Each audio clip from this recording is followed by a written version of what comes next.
Hello friends, अस्सलाम वालेकुम। कैसे हैं आप लोग? I am doctor Shamim Ahmad. Welcome to my channel the sarcastic teacher and today we are going to discuss the fifth unit of advanced microcontroller and embedded system which is a subject elective subject for third year electrical engineering SPPU Pune university obviously. तो इन अ last video जो हमारे पिछले दो one shot videos थे उसमें हमने third unit और fourth unit का पूरा सिलेबस कवर किया था। आज हम लोग फिफ्थ यूनिट का पूरा सिलेबस कवर करने वाले हैं। फिफ्थ यूनिट में ज्यादातर जो चीजें हैं सारी एडीसी से जुड़ी हुई, एनालॉग टू डिजिटल कन्वर्टर। तो फर्स्ट इस लेक्चर में हम लोग देखेंगे कि एडीसी क्या होता है, एनालॉग टू डिजिटल कन्वर्जन कैसे होता है और वो कैसे काम करता है, पिक में जो इनबिल्ट एडीसी है वो कैसे काम करता है, उसके कितने चैनल हैं, कितने बिट का आउटपुट वो देता है, और उसके बाद हम लोग फिर इसमें एलईडी इंटरफेसिंग देखेंगे। तो चलिए, अगर आप लोगों ने अभी तक चैनल सब्सक्राइब नहीं किया है तो उसको सब्सक्राइब कर लीजिए, वीडियो को लाइक कर दीजिएगा। और इसलिए क्योंकि अभी और भी वीडियो, ये अभी फिफ्थ यूनिट का, अभी सिक्स यूनिट का वन शॉट वीडियो आएगा। उसके बाद प्रीवियस ईयर के जो क्वेश्चंस हैं उसमें जो प्रोग्राम्स आए हैं एग्जाम में, वो सारे प्रोग्राम्स हम लोग एक वीडियो में कवर करेंगे, जिससे कि अगर बाई चांस वो प्रोग्राम रिपीट होता है, उस जैसे प्रोग्राम जनरली यही होता है कि सेम प्रोग्राम ही रिपीट हो रहे होते हैं, बस डेटा चेंज हो जाता है।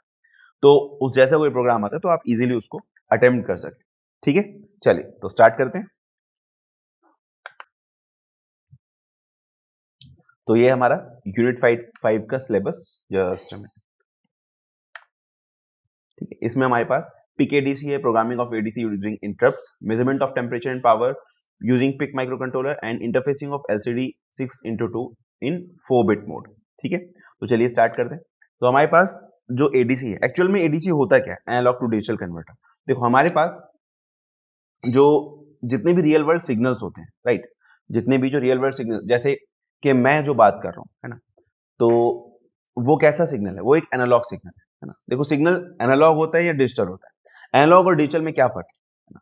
अब हो सकता है आप लोग को ये बात पता होगी, अभी तक आप लोग माशाल्लाह एग्जाम करीब आने वाले हैं, तो अब तक तो आपने सीख ही लिया होगा कि एनालॉग और डिजिटल में क्या फर्क होता है। लेकिन एक बहुत ही बेसिक और टेक्स्ट बुक आंसर जो है वो एनालॉग और डिजिटल का ही है कि एनालॉग हमारे पास वोल्टेज होता है और डिजिटल हमारे पास डेटा होता है। समझ में आया? नहीं, अगर देखो कुछ भी और है तो वो चीज, वो डेफिनेशन चैलेंज किया सकती है, लेकिन ये डेफिनेशन चैलेंज नहीं किया सकती। क्यों? क्योंकि देखो एनालॉग हमारे पास क्या है, वोल्टेज है। वोल्टेज डिफरेंट है, चेंज डिफरेंट डिफरेंट वोल्टेजेस हैं, कितने भी वोल्टेज हमारे पास हो सकते हैं।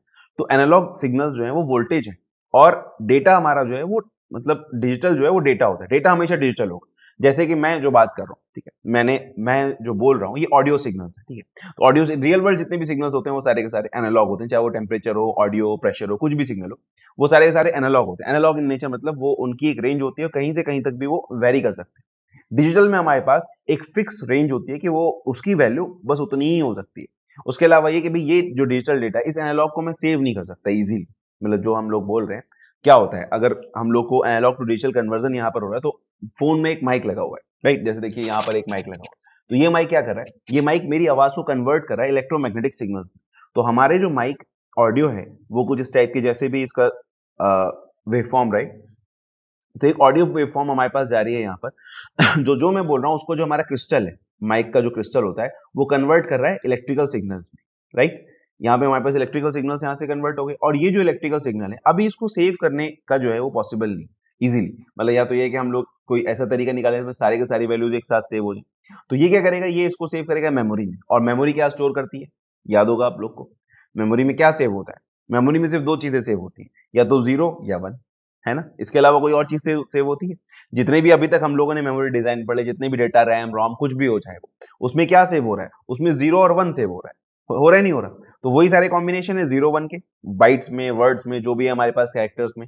तो हर एक के 0 और 1 के कॉम्बिनेशन हम लोग सेव कर रहे हैं। तो ये 0 और 1 क्या है, ये डेटा है ना, ये सिग्नल नहीं है, ये डेटा है, ये डिजिटल सिग्नल है। इसको अगर हम लोग भेज रहे हैं तो ये डिजिटल सिग्नल के फॉर्म में हमारा जा रहा है। तो डेटा हमारा डिजिटल है, और वोल्टेजेस जो है, जो हम लोग, ये इलेक्ट्रिक सिग्नल जो है जनरेट कर रहा है हमारा क्रिस्टल, यहाँ से ये एक इलेक्ट्रिक वोल्टेज चीज के जो है एम्पलीट्यूड कम ज्यादा करके हमारे पास भेज रहा है। तो ये जो वोल्टेज है ये एनालॉग है। सही है, समझ में आया? और एक और चीज सिंपल ये है कि एनालॉग में जो है वो कंटिन्यूस भी हो सकता है, नहीं डिसकंटिन्यूस भी, तो भी कोई प्रॉब्लम नहीं है। एनालॉग में हमारे पास रेंज होती है सिग्नल की, ठीक है। जैसे ये सिग्नल हमारा 0 से लेके 5 तक जा रहा है, ठीक है। डिजिटल में हमारे पास हम कह सकते हैं कि इसमें लेवल्स, कि हमारे पास यहाँ से 10 लेवल्स हैं, जिस हर लेवल का एक वोल्टेज होगा अलग से, हर लेवल का एक जो है वो रहेगा, ठीक है। तो ये समझ में आया कि एनालॉग और डिजिटल में क्या फर्क है। सिंपल फर्क ये है कि एनालॉग हमारा वोल्टेज होता है, डिजिटल हमारा डेटा होता है 0 और 1 की फॉर्म में जो हमारे पास सेव रहता है, ठीक है। उसके अलावा एक एनालॉग में जो है वैल्यूज वो वेरी कर सकती हैं ओवर अ रेंज। डिजिटल में हमारे पास स्पेसिफिक वैल्यूज होंगी कि वही वैल्यू कोई भी सिग्नल अटेन कर सकता है, उससे कम या ज्यादा होगी। अगर थोड़ी सी ज्यादा है तो वापस से उस पर आ जाएगा, कम है तो वापस से जो है मतलब वो बढ़ के उसके ऊपर पहुंच जाएगा। लेकिन अब ये डिपेंड करता है एडीसी का जो है कि हम लोग जो एनालॉग से डिजिटल में कन्वर्ट कर रहे हैं, तो ये डिपेंड करता है कि वो एक एनालॉग सैंपल को हम लोग कितने डिजिटल बिट्स में रिप्रेजेंट कर रहे हैं, राइट। जैसे अगर मेरे पास मान लो ये वाली वेव, ठीक है, अगर कुछ इस टाइप की वेव हमारे पास है, अगर हमारे पास सिर्फ 2 लेवल है, सिर्फ 2 लेवल का हमारे पास एडीसी है, तो ये क्या करेगा, एक हाई लेवल होगा इसका, एक लो लेवल होगा, सही। तो या तो जो इससे हाई वाला होगा वो इसके हाई लेवल में आएगा, और इससे कम वाला जो होगा इसके लो लेवल में आएगा। तो हमारे पास जो वेवफॉर्म बनेगी वो कुछ इस टाइप की बन जाएगी यहाँ से, कि भी ठीक है ये ऐसा जा रहा है यहाँ से, और ये लो लेवल में फिर ये ऐसे आ जाएगा, ठीक है। तो हमारे पास सिर्फ ये इस टाइप की एक वेवफॉर्म 0 और 1 के फॉर्म में, क्योंकि दो लेवल का है हमारे पास, तो एक 0 होगा और एक 1 होगा। अगर यहीं हम लोग इसका लेवल्स बढ़ा दें, अगर लेवल हम लोग कर दें 4 इसके, 3 4 मान लो यहीं पे, एक यहाँ पे मैं डाल दे, एक यहाँ पे डाल दे, तो अब क्या होगा, अब इसकी वेवफॉर्म चेंज हो जाएगी, यहाँ से लेके यहाँ तक अलग होगी। चलो मैं इसका एक और कलर ले लेता हूँ, यहाँ पे अगर हमारे पास ब्लैक ले लेता हूँ, चलो जैसे यहाँ से यहाँ तक अलग वेवफॉर्म होगी, फिर यहाँ से इस पे चलना शुरू करेगा, फिर इस लेवल से जैसे ही आगे जाएगा तो इसका मतलब अब ये ऐसी वेवफॉर्म होगी, फिर इस लेवल से ऊपर गया तो अब ऐसी वेवफॉर्म होगी, फिर इस लेवल से ऊपर गया तो ऐसे चला जाएगा, फिर जब ये वापस इससे कम आएगा तो फिर से जो है ऐसे चला जाएगा, इससे कम आएगा तो ऐसे, तो एक ऐसी वेवफॉर्म हम लोग को मिल जाएगी। तो अगर आप देखें तो वो जो पहले हमारे पास एक वेवफॉर्म थी, इसमें सिंपल 2 लेवल्स थे, और अब इसमें हमारे पास 4 लेवल है, तो कौन सी वेवफॉर्म ज्यादा बेटर है, किससे रिकंस्ट्रक्शन ज्यादा अच्छा होगा? ऑब्वियस सी बात है जिसमें ज्यादा नंबर ऑफ लेवल होंगे, लेकिन इस नंबर ऑफ लेवल में प्रॉब्लम क्या होगी, अब हमें इसमें लेवल्स की वजह से बिट बढ़ाने पड़ेंगे। तो 4 लेवल के लिए एटलीस्ट हमारे पास 2 बिट होनी चाहिए, है ना। तो जितने भी बिट का एडीसी होगा, ठीक है, 2 की पावर n हमारे पास होते हैं, n is number of bit, तो जितने भी बिट का मान लो ये 4 बिट का एडीसी, अगर ये n 4 है हमारा, तो कितने बिट का एडीसी होगा, 2 की power 4 equals to 16 bit ADC होगा हमारे पास, ठीक है। मतलब 16 बिट का जो है डेटा वो जनरेट होगा वहां से, मतलब 16 बिट नहीं, सॉरी 4 बिट का है, और 16 लेवल्स होंगे इसमें, ठीक है। 16 हमारे पास लेवल्स होंगे, अगर 4 बिट हमारे पास n की वैल्यू 4 है तो 16 लेवल्स हमारे पास यहाँ पर हम लोग को मिल जाएंगे।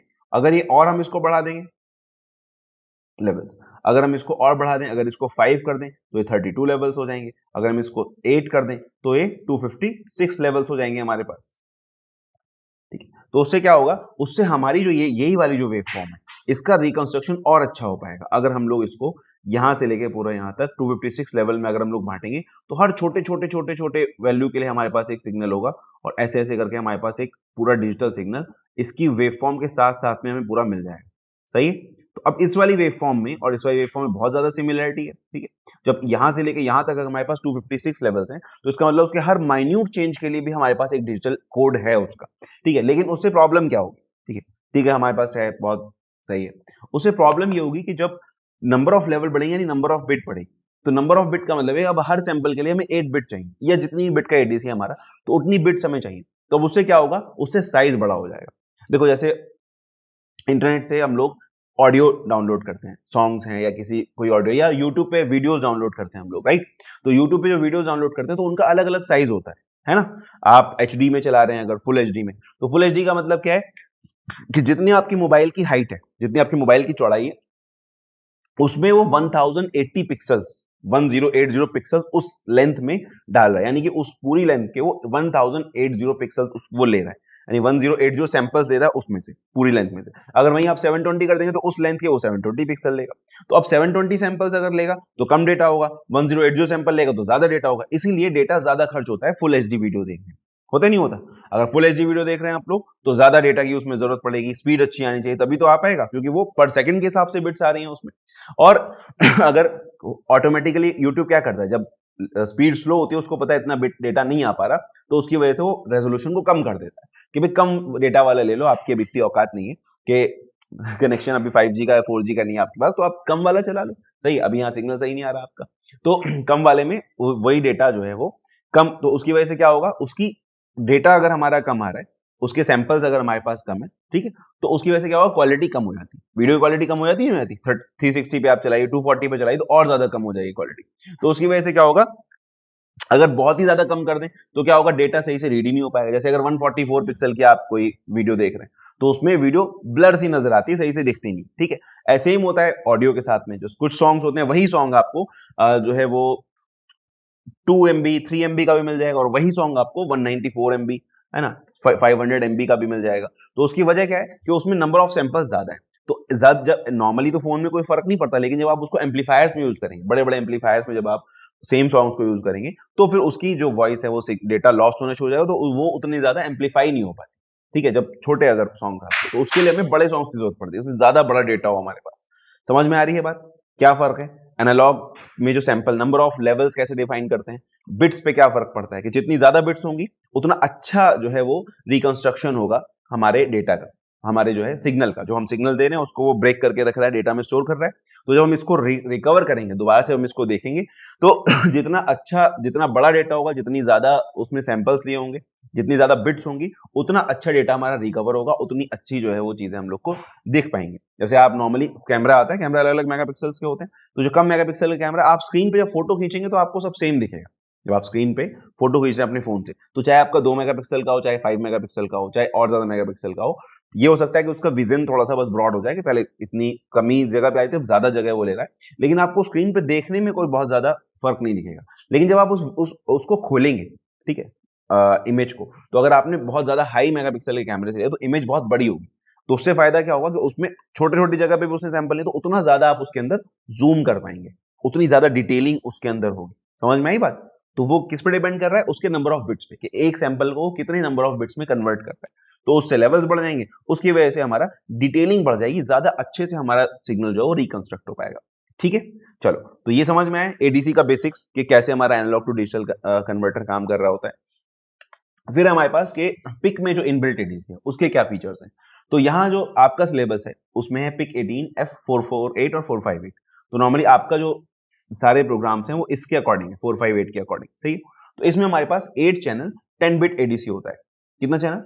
8 चैनल 10 बिट एडीसी। 8 चैनल क्या होते हैं? देखो यहाँ पे हमने, मान लो हमारे पास कोई एनालॉग टू डिजिटल कन्वर्जन वो है, हमारे पास चिप है, एडीसी चिप, ठीक है। इसमें हमारे पास डिफरेंट डिफरेंट चैनल्स होते हैं, और एक हमारे पास आउटपुट होता है। आउटपुट एक ही है, इनपुट बहुत सारे हैं। क्यों है बहुत सारे? कि हो सकता है कभी आपको इस वाले चैनल का इनपुट चाहिए होता है ना, अगर मान लीजिए कई सारे माइक लगे हुए हैं, एक माइक लगा हुआ है, 2 3 4 माइक लगे हुए हैं, ठीक है, और हमें लेकिन ऑप्शन हमें चाहिए सिर्फ एक ही माइक का इनपुट, लेकिन हम बार बार चेंज नहीं करना चाहते। ऐसा नहीं कि भाई जब वहां पे गए तो दूसरा माइक, फिर उसको चेंज करें हम लोग, वहां से पिन निकाले, नहीं, माइक सब लगे हुए हैं, जिस माइक से भी आपको बात करनी है आप उस माइक को ऑन कर लीजिए, और वहां से उसके आउटपुट जो है वो हमारे पास आ जाएगा।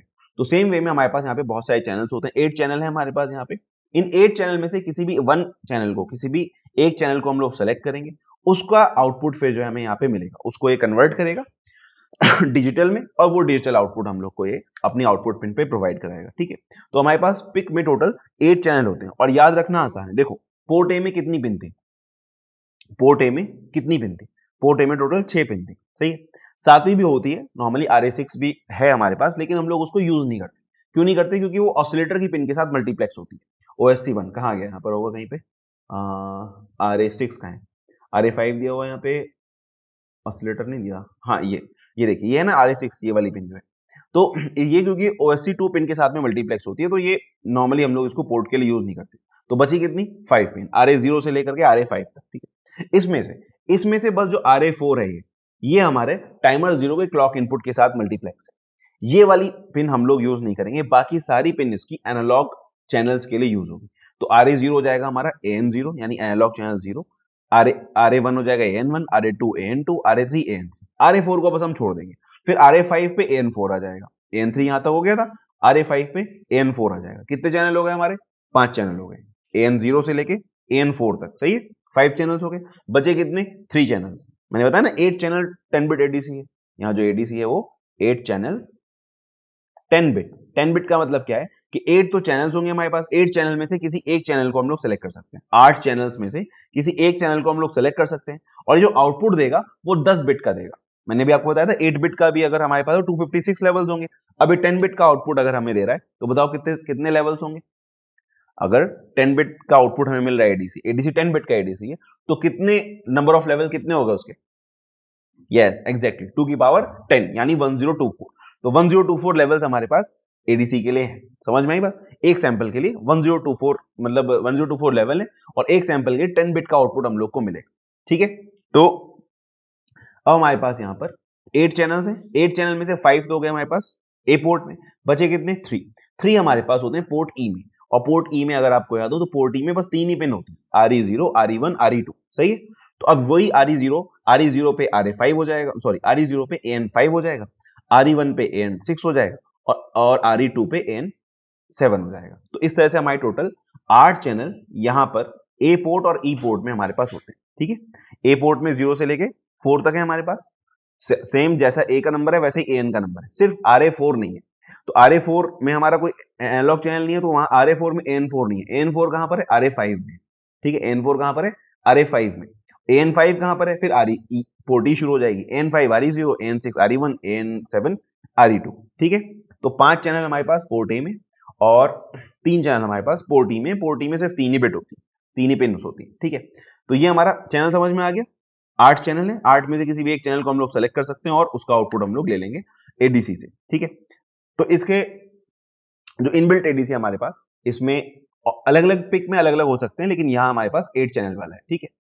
तो पिक एडीसी जो इनबिल्ट वाला एडीसी है वो 8 बिट का भी एडीसी हो सकता है, 10 बिट का भी हो सकता है, 16 बिट का भी, और इवन 24 बिट का भी एडीसी होता है। अलग अलग पिक की अलग अलग हमारे पास कॉन्फ़िगरेशंस रहती है, ठीक है।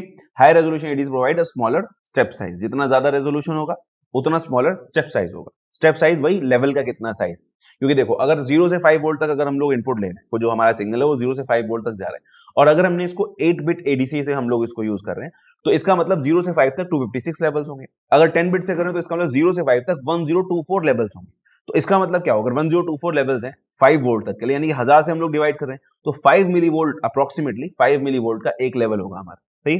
और 256 अगर है, यानी कि 250 से हम लोग लगभग डिवाइड कर रहे हैं उसको, है ना। तो 250 तो नहीं, 520 मिली वोल्ट का लगभग एक चैनल, एक जो है लेवल होगा, मतलब एक बिट से दूसरे बिट, यानी 001 और 0010 में हमारा कितने का फर्क होगा, 20 मिली वोल्ट का अप्रॉक्स, अगर 8 बिट का यूज करें। 10 बिट का अगर हम लोग यूज करें तो लगभग 5 मिली वोल्ट का होगा, सही है। अब हमारे पास ये एन बिट, वही यहाँ पे लिखा हुआ N bit, number of step और स्टेप साइज। अगर 5 वोल्ट अगर हम लोग ले रहे हैं मैक्स, तो यहाँ पे ये एन बिट है। हमारे पास 10 बिट वाला एडीसी है इस वाले आपके सिलेबस में, इसमें 1024 हमारे पास लेवल्स होंगे, और 4.88 मिली वोल्ट का हमारे पास एक स्टेप साइज होगा, ठीक है। फिर हमारे पास है फीचर्स। कभी कभी एग्जाम में पूछ लेते हैं फीचर एक्सप्लेन या write all the features of PIC inbuilt ADC, ठीक है। तो अगर ऐसा आता है तो आपको यहाँ पर ये सारी चीजें लिखनी है, ठीक है। कैसा है कि हमारा 10 बिट का एडीसी है, और इसमें हमारे पास 5 से 15 चैनल्स तक हो सकते हैं, लेकिन हमारे पास जो माइक्रो कंट्रोलर है 458 उसमें 8 चैनल है, ठीक है। RA0 से RA7 port are use for 8 analog channels, यहाँ पे नहीं यूज कर रहे, सॉरी, ये उसमें क्या बोलते हैं, जो 4550 होता है उसमें तो हमारा सारे के सारे चैनल ए पोर्ट में ही होते हैं, लेकिन यहाँ पर जो है वो ए पोर्ट में हमारे पास 5 चैनल है, ई पोर्ट में हमारे पास 3 चैनल, ठीक है। The converted output binary data is held by 2 special function registers. हमारे पास 2 रजिस्टर होते हैं। देखो टोटल 10 बिट का डेटा है, तो 10 बिट का डेटा एक रजिस्टर में तो आ नहीं सकता, तो इसलिए हमारे पास 2 रजिस्टर्स होते हैं। एक होता है हाई वाला और एक होता है लोअर वाला। जैसे कि अब तक सारे रजिस्टर्स हमारे पास चलते हैं, जितने भी 16 बिट के या 8 बिट से ऊपर के रजिस्टर हैं, तो उसका एक हायर वर्जन होता है और एक लोअर वर्जन होता है, सही है। तो ऐसे ही हमारे पास ADRESL और ADRESH, ये 2 रजिस्टर्स हैं हमारे पास, जो होल्ड करते हैं इसका आउटपुट डेटा। जो भी हमारे पास आउटपुट आएगा एडीसी का 10 बिट का, तो यहाँ पे 2 बिट यहाँ जाएंगी, 8 बिट यहाँ जाएंगी, या ऐसा हो सकता है कि 8 बिट यहाँ जाए, 2 बिट यहाँ जाए। और ये कैसे होगा, ये भी हम आगे डिस्कस करेंगे कि क्यों ऐसा होगा, ठीक है। We have option of taking either upper 6 bit और लोअर 6 बिट्स अनयूज्ड। मतलब ये है कि या तो ऐसा हो सकता है कि आप इधर 6 जीरो रखें, इधर पूरा डेटा रखें, या फिर ऐसा हो सकता है कि आप लास्ट में LSB में 6 जीरो रखें और MSB में सारा डेटा आपको रखना है, ठीक है। क्योंकि टोटल 16 बिट है हमारे पास, लेकिन डेटा हमारा 10 बिट का है। ये जो दोनों हमारे रजिस्टर हैं, ये दोनों मिलकर 16 बिट के हुए, डेटा हमारा 10 बिट का, तो 6 बिट इसमें जीरो रहेंगे। अब वो हमारे ऊपर है, हम उसको कन्फिगर कर सकते हैं, या तो MSB जीरो रख सकते हैं 6, या LSB जीरो रख सकते हैं 6। वो हम लोग कन्फिगर करते हैं AD कॉन रजिस्टर से, वो अभी आएगा आगे, ठीक है। We have the option of using VDD, the voltage source of PIC as itself, और V reference for connecting to an external voltage source for the V reference, ठीक है। मतलब हमारे पास जो ADC है उसमें V रेफरेंस वोल्टेजेस होती है। तो रेफरेंस वोल्टेजेस के साथ में क्या होता है, मान लो ये जो हमने एक हमारा सिग्नल है जो हमें पता है कि ये 3 वोल्ट ऊपर जा रहा है, सिर्फ 0 से लेके 3 वोल्ट तक ही है सिर्फ। तो अगर ऐसा है तो हम V रेफरेंस जो हमारा होता है V रेफरेंस माइनस, इसको तो हम ग्राउंड से कनेक्ट कर देंगे, और V रेफरेंस प्लस को हम लोग 3 वोल्ट से कनेक्ट कर देंगे। तो उससे क्या होगा, उससे ये 0 से 3 वोल्ट में हमें 1024 लेवल्स मिल जाएंगे।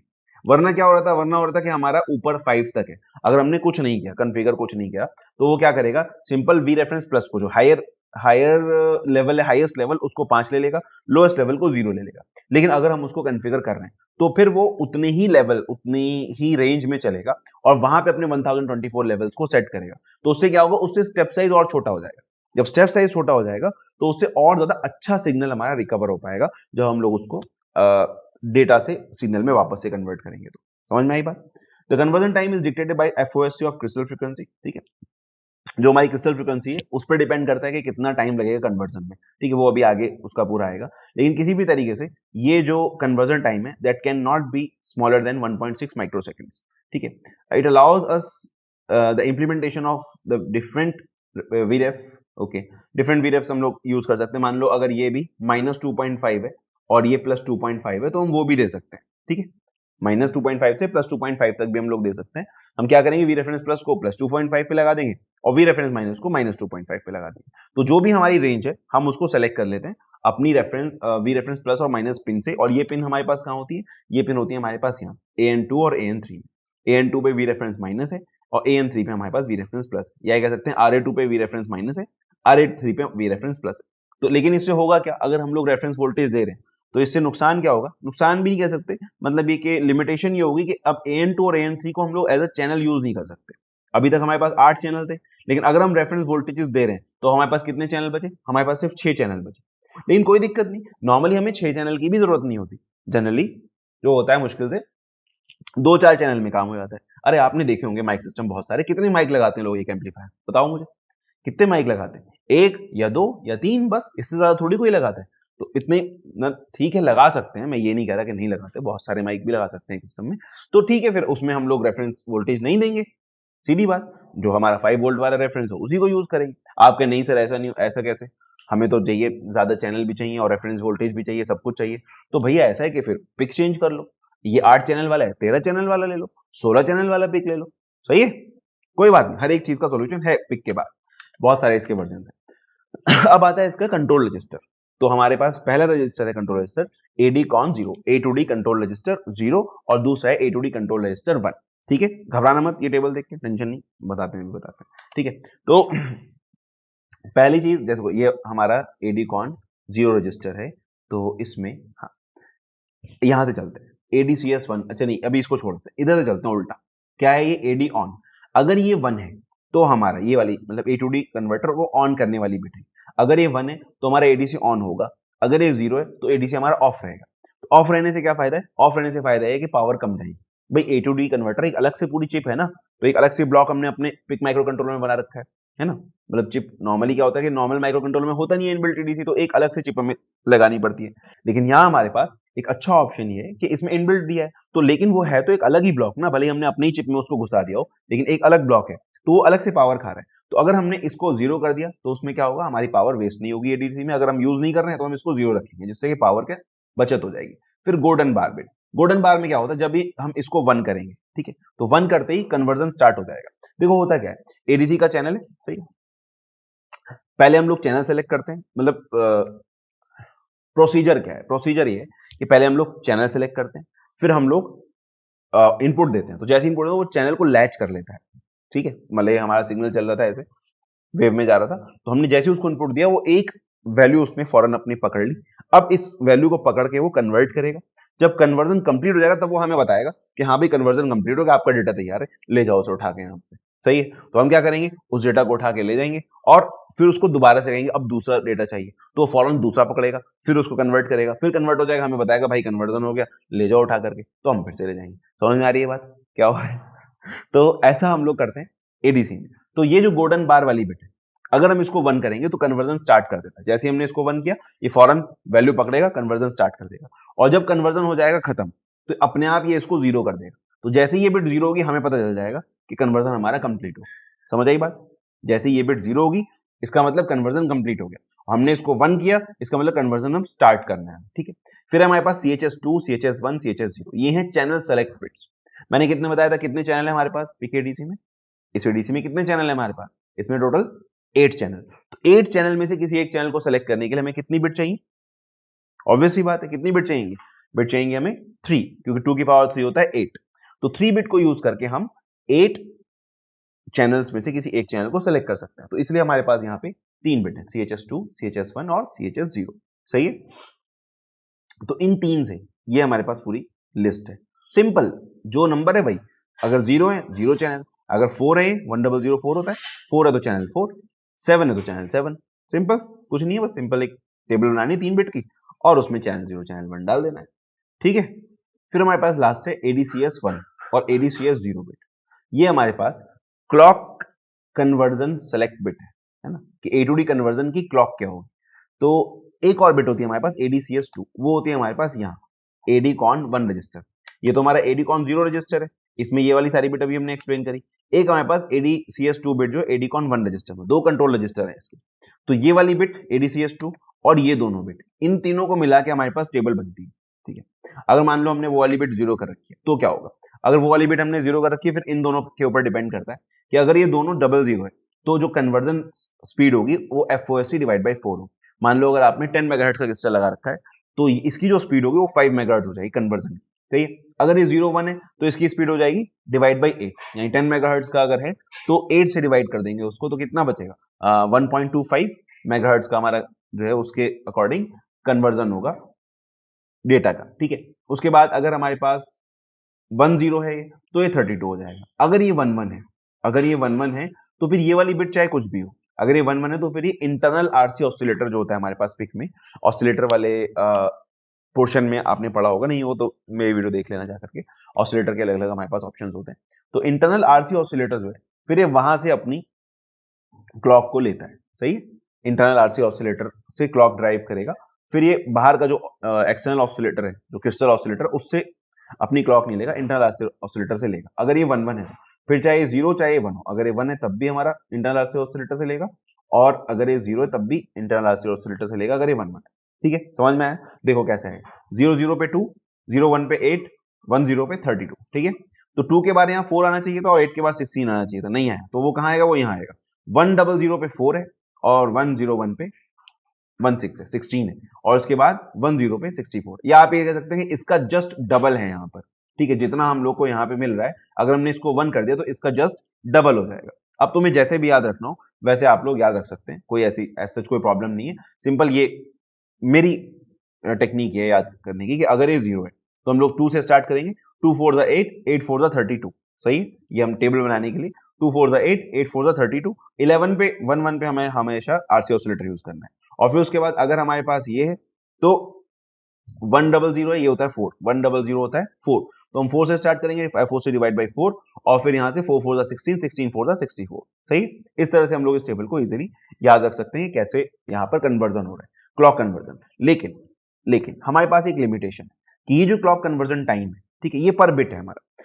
कन्वर्जन टाइम जो है हमारे पास वो कभी भी 1.6 माइक्रोसेकंड से कम नहीं हो सकता। Conversion time actually, sorry, conversion time जो टोटल कन्वर्जन टाइम है वो तो होता है 12 TAD के बराबर। मतलब जो TAD है हमारा, conversion time is defined terms of TAD, where TAD is conversion time per bit. हाँ, तो TAD जो कन्वर्जन टाइम पर बिट है हमारा, वो 1.6 माइक्रोसेकंड से कम नहीं हो सकता। टोटल कन्वर्जन टाइम मतलब एक सैंपल का जो कन्वर्जन टाइम है वो तो 12 TAD होता है, TAD मल्टीप्लाई बाय 12 होता है। लेकिन ये जो TAD की एक बिट को कन्वर्ट होने में कितना टाइम लग रहा है, तो वो कभी भी 1.6 माइक्रोसेकंड से कम नहीं हो सकता। तो हम कोई भी ऐसी फ्रीक्वेंसी यहाँ पे यूज नहीं कर सकते जिसकी वजह से हमारा ये टाइम जो है वो 1.6 माइक्रोसेकंड से कम है। जैसे मैं भी कह रहा था कि अगर हम लोग यहाँ पे 10 मेगाहर्ट्ज देते हैं तो 10 डिवाइड बाई 2 5 मेगाहर्ट्ज हो गया। अब 5 मेगाहर्ट्ज की वजह से इसका जो टाइम पीरियड आएगा वो आएगा 0.2 माइक्रोसेकंड। 10 मेगाहर्ट्ज की वजह से 10 मेगाहर्ट्ज अगर हम लोगों ने FOSC लिया है तो उसका जो टाइम पीरियड आएगा वो, मतलब ये जो TAD आएगा उसका यहाँ से कन्वर्जन टाइम पर बिट, वो आएगा 0.2 माइक्रोसेकंड। लेकिन 0.2 माइक्रोसेकंड 1.6 माइक्रोसेकंड से छोटा है, तो अब ये वाली फ्रीक्वेंसी हम लोग नहीं ले सकते। समझ में आई बात, ये वाली फ्रीक्वेंसी हम लोग नहीं यूज कर सकते। अगर हम लोग मान लो यहाँ पे 1 मेगाहर्ट्ज भी ले लें, तो 1 मेगाहर्ट्ज अगर हम लोग ले रहे हैं तो उसको हम लोग यहाँ पर फिर यूज कर सकते हैं, क्योंकि हमारे पास फिर आएगा, अगर 1 है तो 1/0.5 यानी 2 माइक्रोसेकंड। तो अगर 2 माइक्रोसेकंड है 0.5 मेगाहर्ट्ज के लिए, 2 माइक्रोसेकंड उसका टाइम पीरियड आएगा, तो अगर 2 माइक्रोसेकंड हम लोग ले रहे हैं तो वो 1.5 माइक्रोसेकंड से ज्यादा है, तो उसको हम लोग यूज कर सकते हैं। ठीक है, ये हमारे पास, अच्छा, ये जो है converted clock can not be more than 6 to 5, यानी ये वाला जो आंसर है FOSC डिवाइड बाई 2, तो FOSC डिवाइड बाई 2 ये 625 यानी 0.625 मेगाहर्ट्ज से ज्यादा नहीं हो सकता। जैसे अभी मैंने 1 लिया यहाँ पे तो 0.5 है, तो वो 0.5 625 से कम है, 0.625 से, इसलिए हम लोग उसको यूज कर सकते हैं। ठीक है, और अगर वो इससे ज्यादा होता 625 किलोहर्ट्ज से तो फिर हम लोग वहां पर उसको यूज नहीं कर पाते। क्लियर है ये चीज? चलो एक बार फिर सुन लो। हमारे पास इन बिट्स का हम लोग यूज करके सेलेक्ट कर रहे हैं फ्रीक्वेंसी। ठीक है, ये जो हमारी कन्वर्जन फ्रीक्वेंसी है ये डिसाइड करता है टीएडी। टीएडी है हमारा कन्वर्जन टाइम पर बिट। तो कन्वर्जन टाइम पर बिट जो है वो कभी भी 1.6 माइक्रोसेकंड से ज्यादा नहीं हो सकता। यानी कि ये यहाँ पे जो फ्रीक्वेंसी आ रही है, ये फ्रीक्वेंसी कभी भी 625 किलोहर्ट्ज से ज्यादा नहीं हो सकती। कोई भी हम लोग इसको यूज करें, मान लो अगर कोई हमने फ्रीक्वेंसी ली, उसको FOSC 2 से नहीं आ रहा, वो इनवैलिड आ रही है, तो हम उसमें FOSC 8 यूज कर लें, डिवाइड बाई 8 करके उसको यूज कर लेंगे। जैसे कि अगर हमारे पास 2 मेगाहर्ट्ज का हो, 2 मेगाहर्ट्ज अगर हम लोगों ने यहाँ लिया तो FOSC डिवाइड बाई 2 का 1 मेगाहर्ट्ज, और 1 मेगाहर्ट्ज यानी 1 माइक्रोसेकंड उसका टाइम पीरियड हुआ, तो 1 माइक्रोसेकंड 1.6 माइक्रोसेकंड से छोटा है तो वो इनवैलिड हो गया। लेकिन अगर हम लोग FOSC डिवाइड बाई 8 यूज कर लेंगे तो वो वैलिड हो जाएगा। ठीक है, क्योंकि वो 1.25 और वहां से हमें छोटा मिल जाएगा। ठीक है, समझ में आई बात? तो इसीलिए जब कोई फ्रीक्वेंसी अगर हमारी किसी उसमें हम लोग कोई भी कॉन्फ़िगरेशन यूज कर रहे हैं तो हम लोग एक बार चेक कर लेंगे कि कन्वर्जन मतलब कन्वर्टेड फ्रीक्वेंसी जो वो 625 किलोहर्ट्ज से ज्यादा तो नहीं। अगर ये ज्यादा है तो हम बड़े नंबर से इसको डिवाइड कर लेंगे, कोई और कॉन्फ़िगरेशन यूज कर लेंगे फ्रीक्वेंसी वाला। ठीक है, और सेफ साइड रखने के लिए, सेफ साइड रहने के लिए हमेशा ये वाला यूज करो, 0 1 0 32। मोस्टली जितनी भी फ्रीक्वेंसी हम लोग को गिवन होती है 32 से डिवाइड करने पे वो आ जाता है, कोई प्रॉब्लम नहीं होती। ठीक है, चलो फिर आता है हमारा एडकॉन CS एडीकॉन 1 रजिस्टर। एडीकॉन 1 रजिस्टर में ये ADCS2 हम लोग बिट डिस्कस कर ही चुके हैं, फ्रीक्वेंसी सिलेक्शन में यूज हो रहा है। बाकी हमारे पास ADFM है। ADFM बिट जो है ये बताती है कि हमारा जो रिजल्ट है वो लेफ्ट जस्टिफाइड होगा या राइट जस्टिफाइड होगा। मैंने बताया ना कि हम लोग ये सेलेक्ट कर सकते हैं कि वो जो 6 जीरो बिट है वो MSB में रहेंगे या LSB में रहेंगे। तो अगर ये 1 है इसका मतलब हमारी वो 6 जीरो MSB में रहेंगे, रिजल्ट हमारा राइट जस्टिफाइड होगा, जो नॉर्मली हम लोग लिखते हैं। जैसे जैसे अगर हम लोग को 12 लिखना हो तो हम 12 की जगह 012 भी लिख सकते हैं। 3 खाने दिए हुए, 3 बॉक्स अगर दिए हुए हैं, या जैसे आप डेट ऑफ बर्थ लिखते हैं अपनी, तो उसमें मंथ में 2 बॉक्स दिए होते हैं। लेकिन अगर आपका मंथ 9 है या 8 है तो आप क्या करेंगे, 09 या 08 लिखते हैं। तो MSB में हम लोग 0 लिख देते हैं। तो वो जो डिफॉल्ट कॉन्फ़िगरेशन है वो 1 से आता है। अगर हमने 1 दिया यहाँ पे तो MSBs हमारी 6 0 रहेंगी, और LSBs जो है वो हमारे पास 10 बिट LSB वो हमारा डेटा रहेगा। तो उसमें से 8 बिट रहेंगी लोअर वाले रजिस्टर में और 2 बिट रहेंगी हायर वाले रजिस्टर के आखिरी वाली बिट्स में। सही है, अगर इसको हमने 0 कर दिया, ADFM बिट को हमने कर दिया 0, तो उससे क्या होगा, उससे फिर ये हमारा रिजल्ट लेफ्ट जस्टिफाइड हो जाएगा। लेफ्ट जस्टिफाइड होने का मतलब ये कि अब जो MSB है 6 MSBs हमारी 0 हो जाएंगी, और 6 LSB हमारी 0 हो जाएगी, और MSBs हमारे पास सारे का सारा डेटा होगा। ठीक है, समझ में आई बात? अब ये हमारा PCFG 3210 ये है पिन कॉन्फ़िगरेशन बिट्स। ठीक है, पिन कॉन्फ़िगरेशन बिट्स का क्या मतलब है कि हमारे पास जो 8 चैनल है, 8 पिन है हमारे पास, उनमें से जरूरी नहीं है कि हम लोग हर बार हर चैनल को यूज कर रहे हो, है ना। हो सकता है कि हमें एक ही चैनल की जरूरत हो सकता है हमें 2 ही चैनल की जरूरत हो। तो अगर ऐसा कभी ऑप्शन है हमारे पास कि हमें 1 या 2 चैनल की जरूरत है, तो हम उसके सारे पिन्स को चैनल नहीं बनाएंगे। हम क्या करेंगे, जितने चैनल की जरूरत है उतने चैनल हम लोग लेंगे, बाकी पिन्स को हम as a digital IO use कर लेंगे, अपना डिजिटल इनपुट आउटपुट की तरह यूज कर लेंगे। जिससे कि उस पर हमें LED लगानी है, स्पीकर लगाना है, कुछ भी लगाना है वो हम वहां पे लगा सकते हैं। समझ में आ रही है बात? क्लियर है क्या? कि हम लोग जितने चैनल हमें यूज करने हैं वो चैनल हम लोग as an analog input select करेंगे, बाकी के चैनल्स को हम लोग एज अ डिजिटल रखेंगे। ठीक है, और इसमें भी अगर ऐसा है कि हमें वी रेफरेंस यूज करना है, reference minus reference plus use करना है, तो उसके लिए हमारे पास ऑप्शन है। वो ऑप्शन हमारे पास सारे के सारे यहाँ पर 0 से लेके 0 जो है यहाँ तक रहेगा। 01XX हम यहाँ पर है, और यहाँ पर जो है वो 011XX, मतलब अच्छा 1 और 0 दोनों में सेम रहेगा। बाकी के टोटल हमारे पास 16 कॉन्फ़िगरेशंस हैं इसके, जैसा चाहे हम लोग यूज कर सकते हैं। लेकिन देखो बताता हूँ ऑब्वियसली इतनी बड़ी टेबल कैसे याद होगी। करने वाले कर भी सकते हैं, कोई ऐसी प्रॉब्लम नहीं है, याद करने वाले बहुत कुछ याद कर लेते हैं। ठीक है, तो यहाँ पे हमारे पास करना क्या है हम लोग को, ये जो बिट्स है, नॉर्मली जो क्वेश्चन आता है एग्जाम में वो ये होता है कि AM0 वाला ही पूछता है वो, कि एक चैनल 0 पे हमारे पास इनपुट आ रहा है, वहां से हमें लेना है। तो हम लोग जो सबसे कॉमन हमारे यूज होता है ना, वो होता है ये वाला। ठीक है, 1110, जिसमें एक एनालॉग चैनल है हमारे पास, ठीक है, AM0 वाला, और बाकी सारी की सारी वो डिजिटल IO की तरह हम लोग यूज कर रहे हैं। रेफरेंस प्लस हमारा VDD होगा, रेफरेंस माइनस हमारा VSS होगा। सही। ये सबसे कॉमन, सबसे ज्यादा यही वाला मोड यूज होता है 1110, क्योंकि हमें एक ही चैनल चाहिए होता है और हम ज्यादा रेफरेंस वोल्टेजेस यूज करते नहीं। लेकिन फिर भी अगर ऐसा हो कि नहीं भाई चैनल भी चाहिए, रेफरेंस वोल्टेज भी चाहिए, तो आप इससे एक आगे बढ़ जाइएगा। एक अगर आप आगे बढ़ जाएंगे तो क्या होगा, सारी की सारी डिजिटल, बस वो रेफरेंस वोल्टेजेस आप लोग यूज कर सकते हैं। मतलब इसमें ये याद रखो ये नंबर, ठीक है, 1110 यानी कि ई है ये। ई में सबसे ज्यादा यूज होगा। अगर हमें रेफरेंस वोल्टेज भी यूज करें तो एक आगे बढ़ जाओ, ई की जगह एफ पे आ जाओ। एफ पे आ जाएंगे तो रेफरेंस वोल्टेज और जीरो वाला चैनल हम लोग यूज कर रहे हैं। लेकिन अगर ऐसा है कि नहीं भाई दो चैनल यूज करने हैं, एन वन यूज करने के लिए आ जाए जीरो की जगह, तो इससे एक पीछे हट जाओ। पीछे हट जाएंगे तो 1101 यानी कि डी पे आ जाएंगे। डी पे अगर हम आएंगे तो हम लोग रेफरेंस वोल्टेजेस भी यूज कर सकते हैं और दो चैनल हैं अब हमारे पास, A1 A0। ठीक है, समझ में आई बात कैसे करना है। तो मोस्ट कॉमनली यूज जो है वो 1110 ई वाला जो है हमारे पास वो है। अगर इसमें रेफरेंस ऐड करना है तो एफ पे चले जाओ, और एक चैनल और चाहिए, रेफरेंस भी ऐड करना है और चैनल भी चाहिए तो एक वापस आ जाओ, ऐसे करके। बाकी अगर याद कर सको तो पूरा टेबल याद कर लो, मुझे तो याद होता नहीं है। ठीक है चलो फिर आता है कि क्या प्रोग्राम, ये भी एक क्वेश्चन आया था एग्जाम में। तो steps in programming A to D converter, तो हमारे पास ये स्टेप है। टर्न ऑन एडीसी मॉड्यूल, जो हमारे पास टर्न ऑन कैसे करते हैं, तो बिट थी एडी ऑन वाली, उसको 1 कर देंगे। ठीक है, उसके बाद make the pin for selected ADC channel as input pin, वो जो पीसीएफजेबी पिन कॉन्फ़िगरेशन वाली ये टेबल है, यहां से हम लोग एडीसी का इसको सेलेक्ट कर लेंगे, कौन सा चैनल सेलेक्ट करना है।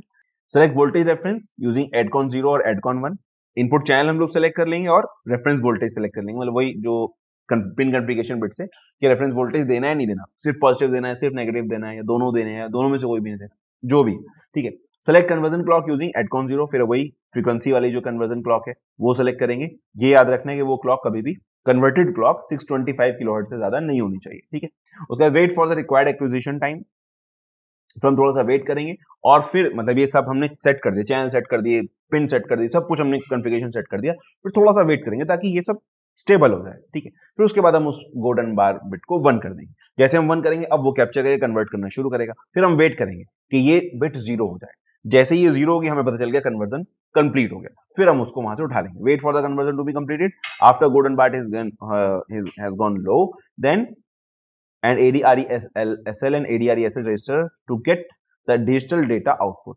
रीड मतलब वहां से हम लोग रीड कर लेंगे और कहीं पे भी जहां पे हमें सेव करना है अपने डेटा को वो हम लोग सेव कर लेंगे। फिर वापस से स्टेप 5 पे आ जाएंगे कि फिर से हम थोड़ा सा वेट करेंगे और उसके बाद फिर से उसको एक्टिवेट करेंगे और फिर वही हमारा इनपुट मतलब चलता रहेगा।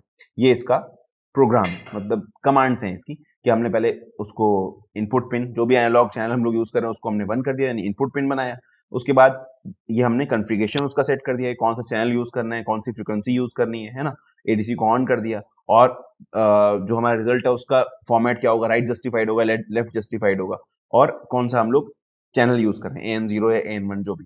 फिर हमारे पास डिले, थोड़ा सा हम लोग डिले लेंगे इसको सेट करने के लिए। उसके बाद हम लोग स्टार्ट करेंगे, वेट करेंगे, कंप्लीट हो जाएगा तो पोर्ट सी और पोर्ट डी पे हमने यहाँ पे वैल्यू डाल दी है, कहीं पे मेमोरी में भी हम लोग स्टोर कर सकते हैं। ठीक है ना, ये सारे बिट्स के ये प्रोग्राम शायद एग्जाम में आया था। Write a program to get data from channel 0 of ADC and display the result on port C and port D every quarter second.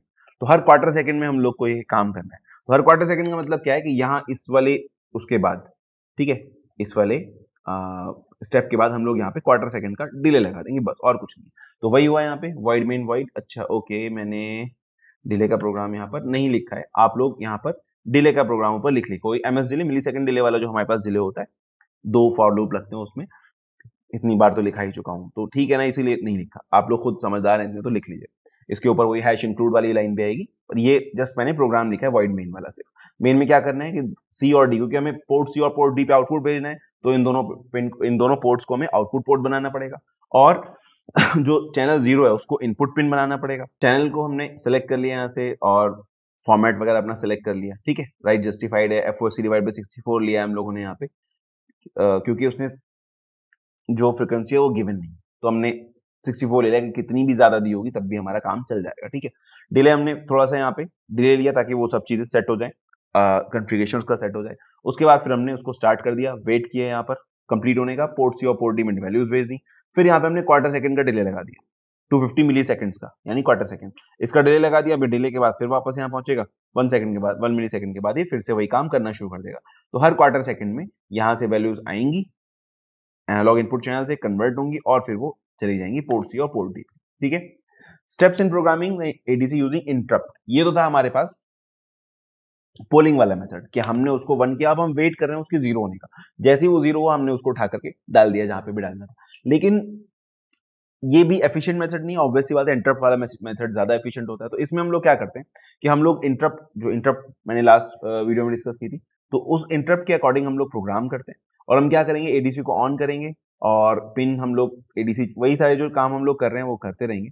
उसके बाद सेलेक्ट द वोल्टेज रेफरेंस और एडकॉन 1 0 को हम लोग सेट करेंगे वैल्यूज के लिए अपनी। Clear to the interrupt flag, ये जो हमारा एडीआईएफ फ्लैग है, ठीक है, इंटरप्ट फ्लैग इसका, ये हमेशा 1 होता है जब भी कन्वर्जन कंप्लीट होता है, ठीक है। तो एडीआईएफ फ्लैग होता है हमारे पास PIR1 रजिस्टर में। कौन से रजिस्टर में? PIR1 रजिस्टर में। इंटरप्ट्स के टाइम पे भी मैंने PIR1 डिस्कस किया था। तो PIR1 रजिस्टर में हमारे पास एडीसी का फ्लैग होता है। तो हम लोग क्या करेंगे कि अपना जो हमारा चेक ISR वाला जो ऑप्शन था इंटरप्ट्स में, चेक ISR वाले ऑप्शन में हम लोग इस वाले फ्लैग को चेक करेंगे कि अगर एडीसी का जो फ्लैग है ADIF PIR1 रजिस्टर में अगर 1 हुआ है तो हमें एडीसी वाला ISR चलाना है। सही, उस वाले ISR में हमें क्या करना होगा, वही जो हम लोग यहाँ पे कर रहे थे, ये वाला काम जो हम लोग कर रहे थे ISR में, मतलब जो हम लोग यहाँ पे कर रहे थे पोलिंग के थ्रू, वही हमें उस ISR में करना रहेगा। बाकी हम लोग वापस आ जाएंगे। तो उसके अलावा wait for the required acquisition time, activate the start conversion bit कोडन as the ADI flag goes high, the interrupt is generated and controller comes to ISR here. Read the ADC register to get digital data, reset the ADI flag and return. हमने read करना है, ADI flag को reset कर देना है और वापस से उसको ऑन करके चले जाना है, ठीक है। जैसे हमारे पास ये है every quarter second using an same program interrupt को यूज करके। तो अब क्या करेंगे, वही हमें हेडर फाइल हमने लिख ली, यहाँ पे हमने जो प्रैग्मा कोड है हाई प्रायोरिटी इंटरप्ट के लिए हम लोग को 0008 पे डालना होता है वैल्यू, तो वो हमने यहाँ पर लिखा pragma code my high prio interrupt 0x0008, ठीक है। और यहाँ पे फिर हम लोगों ने उसको डिफाइन कर दिया, माई हाई प्रायोरिटी इंटरप्ट में क्या करना है, हमें चेक ISR पे जाना है। फिर यहाँ से हम लोग जाएंगे चेक ISR पे, वॉइड चेक ISR, ठीक है। प्राग्मा इंटरप्ट चेक ISR हमने यहाँ लिखा, तो अब यहाँ से चेक ISR शुरू हो जाएगा, वॉइड चेक ISR। यहाँ पे हम लोग चेक करेंगे कि PIR1 का जो ADIF है वो 1 हुआ है या नहीं हुआ। अगर हुआ है तो हम लोग ADC का ISR चलाएंगे। ADC का ISR हमने कहाँ लिखा है, ये रहा, वॉइड ADC ISR। तो वॉइड ADC ISR में हमने क्या किया, पोर्ट C में SL की वैल्यू डाल दी, पोर्ट D में SH की वैल्यू डाल दी, क्वार्टर सेकंड डिले लगाया और फिर हमने फ्लैग को 0 कर दिया। बल्कि उल्टा भी कर सकते हैं, फ्लैग को 0 करके क्वार्टर सेकंड डिले भी लगा सकते हैं और फिर से उसको गोल्डन बिट बार को 1 कर देंगे। यहाँ पे हमने क्या कर रखा है, यहाँ पे हमने ओके, यहाँ पे ना 1 करके हम बस यहाँ से वापस चले जाएंगे और फिर हमारे पास वॉइड मेन आया। तो चलो वॉइड मेन में क्या करना है, COD को आउटपुट पोर्ट बनाया जैसे पहले बनाया था, एनालॉग जो चैनल यूज कर रहे हैं उसको इनपुट पोर्ट बनाना है और फिर उसके तो इसीलिए हम लोग यहाँ पे इसको 1 रख देंगे। उसके बाद एडकॉन 0 और एडकॉन 1 में हम लोग वैल्यूज पुट करेंगे। एडकॉन 0 एडकॉन 1 में हम लोगों ने वैल्यू पुट कर दी। फिर PIR1 bits.ADIF equals to 0, PIR1 bits.ADIE equals to 1, PIE। यहाँ पे हमने क्या किया कि ADIF को हमने 0 कर दिया, फ्लैग को उसके क्लियर कर दिया और उसकी इंटरप्ट को अनेबल किया। इंटरप्ट अनेबल में याद होगा तुम लोग को कि 3 बिट हम लोग को अनेबल करनी पड़ती थी किसी भी इंटरप्ट को यूज करने के लिए। एक तो सबसे पहला मेन स्विच जो ग्लोबल इंटरप्ट अनेबल बिट होती थी, फिर उसके बाद एक पेरिफेरल स्विच जो बोर्ड से एक्सटेंशन बोर्ड में आ रहा है, तो एक PIE बिट हम लोग को 1 करनी पड़ती थी और फिर एक उसका स्पेसिफिक स्विच कि कौन सी आप इंटरप्ट यूज कर रहे हैं। तो यहाँ ADC वाली हम लोग यूज करें तो इसलिए ADIE बिट को भी हम लोग 1 करेंगे। तो ADIE को 1 किया, PEIE को 1 किया और GIE को 1 किया हम लोगों ने। ये दोनों बिट इंटकॉन रजिस्टर में होंगी, ADIE बिट हमारी PIE रजिस्टर में होगी, पेरिफेरल इंटरप्ट अनेबल रजिस्टर, सही है।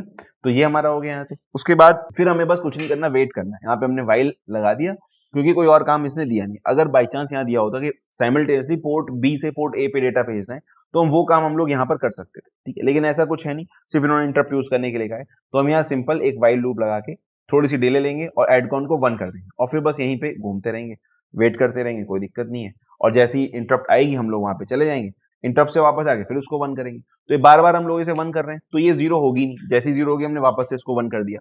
तो इसीलिए इसकी वजह से हम लोग डेटा कॉपी नहीं करेंगे। लेकिन इसके भले ही हम लोग 1 कर दें बार बार, फिर भी हमारे पास इंटरप्ट जनरेट हो। तो इससे क्या होगा, हर बार मतलब वहां तो ये था कि चलो हम लोग जब तक डेटा कॉपी कर रहे हैं, डेटा देख रहे हैं, तब तक जो है वो अगला डेटा नहीं हो सकता। लेकिन यहाँ पे क्या होगा, हम लोग हर बार उसको 1 करें, जैसे ही 0 हुआ हमने 1 कर दिया, लेकिन उससे इंटरप्ट भी आ गया तो हम 1 करके इंटरप्ट के पास चले गए। अब इतने में हम लोग डेटा वहां से कॉपी कर रहे हैं, इतने में ये नया डेटा जनरेट कर दे, समझ आई बात। तो उसकी वजह से हमारे पास यहाँ पे इंटरप्ट का यूज हो रहा है, ठीक है। ये सिंपल प्रोग्राम है, आप लिख सकते हैं एग्जाम में। फिर आता है हमारे पास next topic LM35 temperature sensor interfacing with PKTNet। तो LM35 जो हमारे पास टेम्परेचर सेंसर की एक आईसी होती है छोटी सी, देख रहे हो 3 टांगों वाली हमारे पास आईसी है। तो ये जो हमारे पास आईसी है इसमें इसके कुछ स्पेसिफिक जो है वो फंक्शंस हैं। जैसे इसकी रेंज जो है -55 से 150 डिग्री सेल्सियस तक है। देखो एक आती है LM34, एक आती है LM35।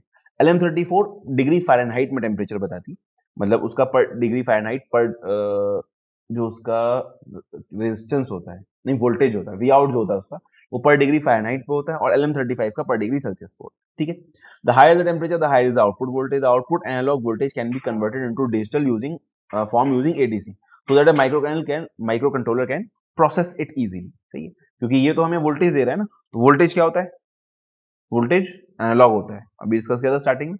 तो ये वोल्टेज दे रहा है, एनालॉग सिग्नल दे रहा है, तो इसको एडीसी को यूज करके इसको हम लोग डिजिटल में कन्वर्ट कर लेंगे, जिससे कि माइक्रो कंट्रोलर उसको स्टोर कर सके, प्रोसेस कर सके, जो भी करना है कर सके। M35 gives output in analog form, so connect, ठीक है वही। The accuracy specification of LM35 are given with respect to simple linear transfer function। Simple है इसका, जितना कितना आउटपुट होगा, जितना हमारे पास टेम्परेचर होगा, 10 मिलीवोल्ट पर degree Celsius multiply by temperature. ठीक है, तो अगर 10 डिग्री सेल्सियस हमारा टेम्परेचर हो रहा है तो वो हो जाएगा 100 मिलीवोल्ट। सही है, आउटपुट अगर 20 डिग्री सेल्सियस होगा तो 200 मिलीवोल्ट हो जाएगा। सही है, तो इसके अकॉर्डिंग हम लोग के पास आ जाती है टेबल, दिख रही है टेबल। तो यहाँ टेबल में मैंने सिंपल वोल्टेज लिखने के 1 डिग्री सेल्सियस और 10 मिली वोल्ट, सीधे यहाँ से लेकर 36 तक मैं ले, क्योंकि 36 मैक्सिमम नॉर्मल जो रूम टेम्परेचर होता है 36 तक जाता है। गर्मियों में ऑब्वियसली 40 के क्रॉस भी चला जाता है, लेकिन हमने अभी इसको इतना ही कैलिब्रेट करके कि चलो ठीक है देखते हैं क्या रहता है। तो उसमें हर यहाँ पे जो वोल्टेज आ रही है, हर एक टेम्परेचर के लिए वोल्टेज, और उस वोल्टेज के अकॉर्डिंग हमारा जो एडीसी का आउटपुट होगा, क्योंकि एडीसी हमारा कितने बिट का है, एडीसी पिक का जो इनबिल्ट एडीसी है कितने बिट का है, 10 बिट का एडीसी, 8 चैनल 10 बिट एडीसी। तो 10 बिट के एडीसी के अकॉर्डिंग 0 से 5 वोल्ट तक अगर हम लोग ले रहे हैं, तो 10 बिट के अकॉर्डिंग हमारा कितना लेवल कितना हो गया, एक स्टेप का स्टेप साइज कितना होगा, तो वो अराउंड बैठेगा 4.8 मिली वोल्ट के अराउंड। ठीक है, तो अब ये जो जितना हमारे पास यहाँ पे वैल्यू आ रही है उसको हम 4.8 से डिवाइड कर देंगे, उसके अकॉर्डिंग हमारे पास यहाँ पे नंबर्स आने शुरू हो जाएंगे। ठीक है, तो ये नंबर्स हमारे पास ऐसे टेबल एक हमने बना ली। आपको याद करना कोई ऐसा जरूरी भी नहीं है, सिंपल आप ये हमें पता ही है कि 1 है तो 10 होगा, 2 है तो 20 होगा, यहाँ से एक टेबल हम लोग बना सकते हैं।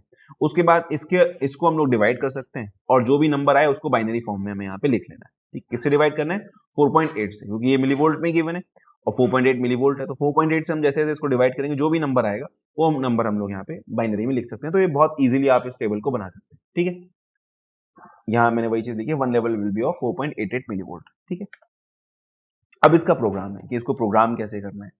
तो प्रोग्रामिंग में ये है कि यहाँ पे देखो, draw an interfacing diagram sensor ADC and indicate excess temperature when exceeded the step point by LED. यहाँ क्या करना है, हमने एक टेम्परेचर सेट करना है कि अगर हमारा नंबर, मतलब अगर हमारा जो टेम्परेचर है वो उस टेम्परेचर से ज्यादा आ रहा है तो रेड लाइट जलनी चाहिए।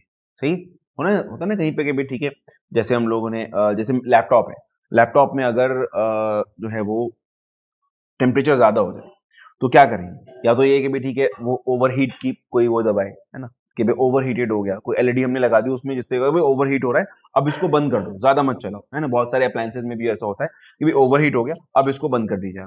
या बहुत सारे अप्लायंसेज में ऐसा होता है कि वो कट ऑफ हो जाता है, अगर बहुत ज्यादा गर्म हो गया तो वो अप्लायंस को कट ऑफ कर देगा तब तक जब तक वो ठंडा नहीं हो जाता। ठीक है, इस टाइप का भी रहता है।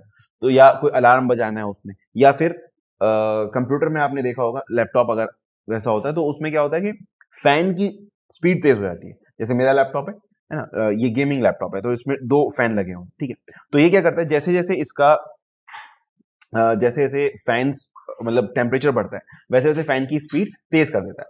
तो हमारे पास ये ऑप्शन हो सकता है कि जैसे जैसे टेम्परेचर बढ़े वैसे वैसे फैन की स्पीड बढ़नी चाहिए, या एक हाई मोड लो मोड है। तो हम क्या करेंगे कि हमने एक टेम्परेचर सेट कर दिया और हम जो टेम्परेचर LM35 से वैल्यूज आ रही है उसको रीड करते रहेंगे, उसको कंपेयर करते रहेंगे।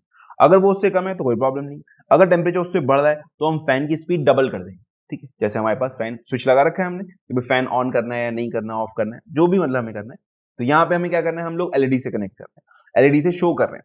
तो यहाँ पे हमने इसके साथ में एक LM35 सेंसर लगाया और यहाँ पे हम लोगों ने एक एलईडी कनेक्ट कर रखी। तो जब भी टेम्परेचर उससे ज्यादा हो एलईडी में बताइए कि भी ओवरहीट हो रहा है आपका अप्लायंसेस है, जो भी मतलब जहां पे भी टेम्परेचर सेंसर लगा हुआ है। तो सिंपल इसका प्रोग्राम है, हमने क्या किया, जिस पोर्ट पे हमें एलईडी लगानी है उसको हमने डिफाइन किया, define LED port B bits dot RB6, यानी कि अगर हम कहीं एलईडी लिख रहे हैं तो कंपाइलर अपने आप उसको port B bits dot RB6 से रिप्लेस कर देगा। ठीक है, हमारे लिए क्या आसानी है कि अभी हमें अंदर कहीं कन्वर्ट चेंज करने की जरूरत नहीं है। अगर हम बिट चेंज भी कर रहे हैं, अपनी पिन चेंज भी कर रहे हैं, तो हमें बस यहाँ पे चेंज करना पड़ेगा, अंदर हमारा प्रोग्राम बाकी सारा का सारा वैसा ही रहेगा। ठीक है, क्योंकि हमने ये अंदर इसको लिखा ही नहीं, अंदर हमने एलईडी लिखी है। तो वही ये फिर डिले का प्रोग्राम हो गया, जो मैं कह रहा था पहले भी कि डिले का प्रोग्राम आप लोग लिख ही लेंगे। तो यहाँ लिख दिया है मैंने, वहां पे अगर लिखना हो तो यहाँ से भी लिख सकते हैं आप। फिर वॉइड मेन वॉइड हमने स्टार्ट किया अनसाइंड इंटीजर टेम्परेचर। हमने एक टेम्परेचर नाम का इंटीजर ले लिया और एक हमने सेट वैल्यू नाम का इंटीजर लिया, दैट इज 0x47। अभी 47 बहुत बड़ी वैल्यू है हमारे लिए। ठीक है, 47 जो टेम्परेचर है वो अच्छे खासी वैल्यू है। ट्रिस ए बिट्स डॉट ट्रिस ए 0, तो जो चैनल 0 था हमारा RA0, उसको हमने इनपुट पिन बना लिया। फिर ट्रिस बी हमने 0 यानी पोर्ट बी पे हम लोग क्योंकि आउटपुट दे रहे हैं तो पोर्ट बी हमने 0 कर ली। ठीक है, जैसे पोर्ट बी को आउटपुट पोर्ट हमने बना लिया। एडीकॉन 1 एडीकॉन 0 को हमने सेट कर दिया कि कौन सा चैनल हमें यूज करना है। ठीक है, 0CE का मतलब है कि हम लोग एनालॉग 0 वाला हम लोग चैनल यूज कर रहे हैं और जो फ्रीक्वेंसी हमारी वो डिवाइड बाई 64 रहेगी।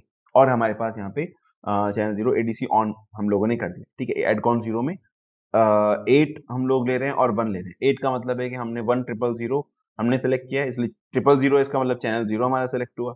और ADCS 1 CS2 हमारे पास बिट्स थी वहां पे, उसको हमने सेलेक्ट किया है। ओके 10 हमने ले लिया तो इस पे 64 हो जाएगा ये, और वहां पे भी हमने 1 लिया होगा। ठीक है, 110 हम लोग सेलेक्ट कर रहे हैं तो यहाँ से एक 1 आएगा, यहाँ से 10 आ जाएगा, तो वो 64 हो जाएगा। और लास्ट में हमने 1 लिया है, इसका मतलब ADC हमने ऑन कर दिया। ठीक है, अब हमें क्या करना है, एक ही काम हमें बार बार करना है, इसीलिए हमने इनफाइनाइट वाइल लूप लगा दिया। क्या करना है, एडकॉन बिट को हमने 1 किया, कन्वर्जन हमारा स्टार्ट हो गया। तो वाइल जब तक हमारा कन्वर्जन कंप्लीट नहीं हो रहा हम लोग वेट करेंगे। जब कंप्लीट हो गया हमारा कन्वर्जन तो हम लोग टेम्परेचर में, जो टेम्परेचर हमने इंटीजर वैल्यू ली है उसमें हम लोग वैल्यू डालेंगे जो हमारे पास एग्जैक्ट टेम्परेचर आया है। तो उसको हमने क्या किया, ADRESH multiply by 256 plus ADRESL जो हमारे पास 256 जब तो वो है। देखो दो रजिस्टर्स हैं हमारे, तो दो रजिस्टर की वैल्यू अगर हमें एक वैल्यू उसको बनानी है, मान लो देखो जैसे हमारे पास यहाँ पे दो रजिस्टर है, अगर हमें 14 लिखना है, मान लो 14, अब इसमें 1 की वैल्यू मेरे हमारे पास अलग है और 4 की वैल्यू अलग रजिस्टर में, और हमें एक साथ इसको करना है। तो हम क्या करेंगे, 1 मल्टीप्लाई बाई 10 प्लस 4, यही तो करेंगे, इक्वल्स टू 14। इसको ऐसे तो लिखेंगे ना, क्योंकि 1 टेंस की प्लेस पे। ऐसे ही ये जो ADRESH है ये 256 की प्लेस पे है ना, यहाँ पे मतलब ये तो 8 बिट है और ये इधर वाली 8 बिट अगर है तो इस 8 बिट को इससे मल्टीप्लाई करने के लिए इसका मतलब क्या है कि ये 1 के आगे 7 जीरो हमें लगानी पड़ेगी, और 7 जीरो लगाने के लिए हमें क्या करना पड़ेगा, उसको 256 से मल्टीप्लाई करना पड़ेगा। सही है, इसको 256 से हम लोग को मल्टीप्लाई करना पड़ेगा ADRESH वाला जो है। तो उससे क्या होगा, मान लो ये 1 है तो इसमें फिर 7 जीरोस यहाँ से आ गई, और फिर जो एरियाज मतलब 8 जीरो, सॉरी 256 का मतलब है 8 जीरो। तो जब हम इसको मल्टीप्लाई करेंगे तो यहाँ पे 8 जीरोस आ जाएंगे हमारे पास। फिर जो ये वाला 8 बिट का जो ADRESL में जो डेटा है हमारे पास रजिस्टर में, उसको हम लोग यहाँ से प्लस कर देंगे, जो भी डेटा होगा वो हमारा प्लस हो गया। टोटल हमारे पास यहाँ पे 10 बिट का आउटपुट वो एक इंटीजर में हमारे पास स्टोर है ना, क्योंकि रजिस्टर हमारे पास 8 बिट की है लेकिन इंटीजर हमारा बड़ा हो सकता है। तो इंटीजर में हमने सेव कर लिया पूरी 10 बिट की वैल्यू, इंटीजर होता है 16 बिट का, तो 10 बिट की वैल्यू हमारे पास यहाँ सेव हो गई। हमने क्या किया, टेम्परेरी एक हमने वो लिया इंटीजर टेम्परेचर टेम्प नाम का, उसमें हमने इसकी वैल्यू सेव करी। अब हम लोग क्या करेंगे, if temp is greater than set value LED equals to 1 else LED equals to 0। अगर जो टेम्परेचर है हमारा वो सेट वैल्यू से ज्यादा है तो LED 1 होगी और नहीं है तो 0 होगी। बस ये हमने यहाँ पे छोटा सा प्रोग्राम लिख दिया। अब हम क्या करेंगे, अब फिर से क्वार्टर डिले के लिए वेट करेंगे। अब ऐसा तो है नहीं कि हर बार हर माइक्रो सेकंड में हम लोग उसको चेक कर रहे हैं, हर मिली सेकंड में हम लोग चेक कर रहे हैं, तो उससे ज्यादा पावर जाएगी। तो इसलिए हमने क्या किया, डिले लगा दिया वहां पे 250 मिली सेकंड का हमने डिले यूज कर लिया कि ठीक है इतना हो गया। अब पॉइंट सेकंड में मतलब पाव सेकंड में क्या ही हो जाएगा, है ना, 1/4 सेकंड में कितना ही टेम्परेचर चेंज हो जाएगा। ऐसा तो नहीं है कि एकदम से फौरन कुछ ऐसा तो चल नहीं रहा, ऐसा नहीं कि हीट गन लेके पड़े हुए हैं या जो है सुपरमैन की लेजर आई चल रही है कि लगाते ही जो है फौरन गर्म हो जाएगी चीज। तो चीज को गर्म होने में टाइम लगेगा, टेम्परेचर को चेंज होने में टाइम लगेगा। तो इसीलिए हमने क्या किया, इसको क्वार्टर सेकंड में लिया बार बार हम लोगों ने। तो इसलिए क्वार्टर सेकंड का हमने यहाँ पे डिले लगा दिया 250 मिली सेकंड का, और फिर हम लोग यही बार बार करते रहेंगे। जब भी टेम्परेचर ज्यादा होगा तो हमारी LED जलनी शुरू हो जाएगी। कब तक जलेगी, जब तक ये ज्यादा रहेगा। अगर ये फिर से वापस से कम हो गया तो LED हमारी बंद हो जाएगी वापस से 0। ठीक है, समझ में आया? ये सिंपल प्रोग्राम है, एग्जाम में आया भी होगा शायद और नहीं भी आया होगा तो हम जो एग्जाम वाली वीडियो करेंगे उसमें सारे प्रोग्राम एग्जैक्टली लेंगे, सारे जो क्वेश्चंस आए हैं लास्ट ईयर एग्जाम। ठीक है, तो फिर आता है हमारे पास LCD स्क्रीन। एलसीडी स्क्रीन आपने देखी होगी बहुत सारी जगह पे, बहुत सारे उसमें कैलकुलेटर्स में आपके सब एलसीडी स्क्रीन होती है। तो या बहुत सारी जेनरिक एलसीडी स्क्रीन देखी होंगी आपने, कहीं पे भी कोई मीटर लगा हो, कोई भी चीज लगी हो, तो वहां पे एलसीडी स्क्रीन होती है हमारे पास, ठीक है। अब ये है कि वो ओलेड भी आने लगी हैं और कुछ टीएफटी वाली भी आती है, वो एक अलग चीज है। पर नॉर्मल जो हमारी अल्फा न्यूमेरिक के लिए यूज होती है एलसीडी स्क्रीन, वो हमारी 7x5 डॉट मैट्रिक्स की होती है। मतलब उसमें 7 डॉट्स ऐसे होती हैं और 5 डॉट्स ऐसे होती हैं, टोटल 35 डॉट्स एक ब्लॉक में होती हैं, जिससे हम लोग किसी भी अल्फा न्यूमेरिक कैरेक्टर को डिस्प्ले कर सकते हैं, ठीक है। जैसे हमारे पास जो सबसे जेनरिक जो एक एलसीडी होती है वो 16x2 की होती है, यानी कि उसमें 2 लाइन होंगी और 16 कॉलम्स होंगे, 2 रो 16 कॉलम, यानी एक लाइन में 16 कैरेक्टर्स हम लोग पुट कर सकते हैं, और ऐसी 2 लाइन है हमारे पास, ठीक है। सबसे बेसिक मॉड्यूल है, कॉमनली यूज होती है हर जगह पर, और उसके अलावा ये के 16 कैरेक्टर पर लाइन, 2 सच लाइन, ठीक है। Each character is displayed by using 5x10 pixel matrix. तो हमारे पास ये एलसीडी मॉड्यूल है। नॉर्मली इसमें 12 से 14 पिन हमारे पास होती है, ठीक है। 14 पिन हमारे काम की रहती है। कैसे, देखो 8 बिट का है तो इसको डेटा चाहिए। 8 बिट का डेटा देने से फायदा क्या है, क्योंकि हमारे सारे आस्काई कोड 8 बिट के होते हैं, तो इसको हम लोग कोई भी आस्काई कोड देते हैं तो अपने आप उस आस्काई कोड को कन्वर्ट करके उसका कैरेक्टर ये दे देता है, उसका कैरेक्टर डिस्प्ले करता है। तो इसको हमें डिस्प्ले कराने के लिए आस्काई कोड ही देने होते हैं, तो इसीलिए आस्काई कोड 8 बिट के होते हैं, तो इसमें 8 पिन होती है। और आसानी भी है, हमारे पास जितनी पोर्ट्स हैं वो सारी भी 8 पिन की है ना। 8 बिट वाली पोर्ट है ना सारी की सारी, ज्यादातर हमारे पास बी सी डी। ई में ठीक है 3 बिट है और ए में भी कम है, लेकिन नॉर्मली 8051 में सारी पोर्ट 8 बिट की थी। पिक में भी 3 पोर्ट तो हमारे पास 8 बिट की है ही ना, तो इसलिए 8 बिट के इसको जो है इंटरफेस करना आसान रहता है। तो 8 बिट मोड में, सॉरी 8 बिट हमारे पास पिन है, 8 पिन है हमारे पास यहाँ। फिर इसमें कुछ कंट्रोल पिन होती है, आर एस, आर डब्ल्यू, ई, ठीक है। और कुछ जो है वो पावर वाली पिन है, जैसे वीसीसी प्लस, वीएसएस ग्राउंड, और वीईई होता है इसका ब्राइटनेस कंट्रोल का, जो बैकलाइट कंट्रोल होती है। आपने देखो ना मोबाइल में ऊपर से खींची और ब्राइटनेस को आप ज्यादा कम कर सकते हैं वहां से। तो उसमें क्या है, यहाँ पे एलसीडी में ये एक पिन होती है, इसमें हम एक पोटेंशियोमीटर लगा देते हैं। तो अगर हम उसको बढ़ाएंगे तो ब्राइटनेस बढ़ जाएगी, कम करेंगे तो ब्राइटनेस कम हो जाएगी, सही। तो ये 3 पिन हमारी यहाँ पे कंट्रोल के लिए होती है, मतलब सप्लाई कंट्रोल के लिए होती है। ये 3 पिन जो है ये सेट करती है कि हम लोग क्या कर रहे हैं। देखो एक तो इसमें कमांड्स होती है और एक होता है इसमें डेटा। डेटा मतलब क्या, जो हमें डिस्प्ले करना है, तो जो डिस्प्ले करना है उसका स्काई कोड हमने डाला एलसीडी के अंदर, वो वहां जाके डिस्प्ले हो जाएगा। दूसरा ये कि इसको कैसे डिस्प्ले करना है, इसको ऊपर वाली लाइन में करना है, नीचे वाली लाइन में करना है, बीच में डिस्प्ले करना है, साइड में डिस्प्ले करना है। एक डेटा आपने दिया, अब अगला डेटा आप देंगे तो वो उससे पहले आना चाहिए, उसके बाद में आना चाहिए। ये सब इसकी कॉन्फ़िगरेशन बिट्स है, ठीक है। कॉन्फ़िगरेशन पे इसके डिपेंड करता है। तो वो कॉन्फ़िगरेशन इसके कमांड रजिस्टर में स्टोर होता है। तो एलसीडी में हमारे पास 2 रजिस्टर्स होते हैं, एक होता है कमांड रजिस्टर और एक होता है डेटा रजिस्टर, ठीक है। यहाँ पे हमने वही पिन डिस्कस किए, 8 पिन डेटा के लिए, 3 पिन हमारे पास कंट्रोल पिन होती है, आरएस, आरडब्ल्यू और अनेबल। 2 पिन सप्लाई के लिए और 1 पिन हमारे पास ब्राइटनेस के लिए, तो टोटल 14 पिन हमारे पास यहाँ पर हो जाती है, ठीक है। तो कमांड रजिस्टर में कमांड जाती है, हमने जो कमांड वहां पे ये होते हैं हमारे पास जो कमांड कोड्स है, ये वाले कोड हम लोग देते हैं कमांड रजिस्टर में। तो जो कोड हम लोग देंगे उसके अकॉर्डिंग वो अपने कॉन्फ़िगरेशन को सेट करता है। जैसे 01 हमने दिया तो क्लियर डिस्प्ले स्क्रीन, अगर 01 हमने भेजा उसके कमांड रजिस्टर में, और वो रजिस्टर हम लोग सेलेक्ट करते हैं आरएस से। ये जो आरएस पिन होती है रजिस्टर सेलेक्ट पिन होती है। अगर हमने इसको 0 दिया इसका मतलब कमांड रजिस्टर में जाना है, जो हम भेज रहे हैं कमांड वो कमांड है। अगर हम इसको 1 दे रहे हैं इसका मतलब हम डेटा भेज रहे हैं, ठीक है। तो जो अगर हमने 0 रख के कोई डेटा भेजा तो वो कमांड रजिस्टर में जाएगा, और अगर 1 रख के कोई डेटा भेजा तो वो डेटा रजिस्टर में जाएगा, सही है।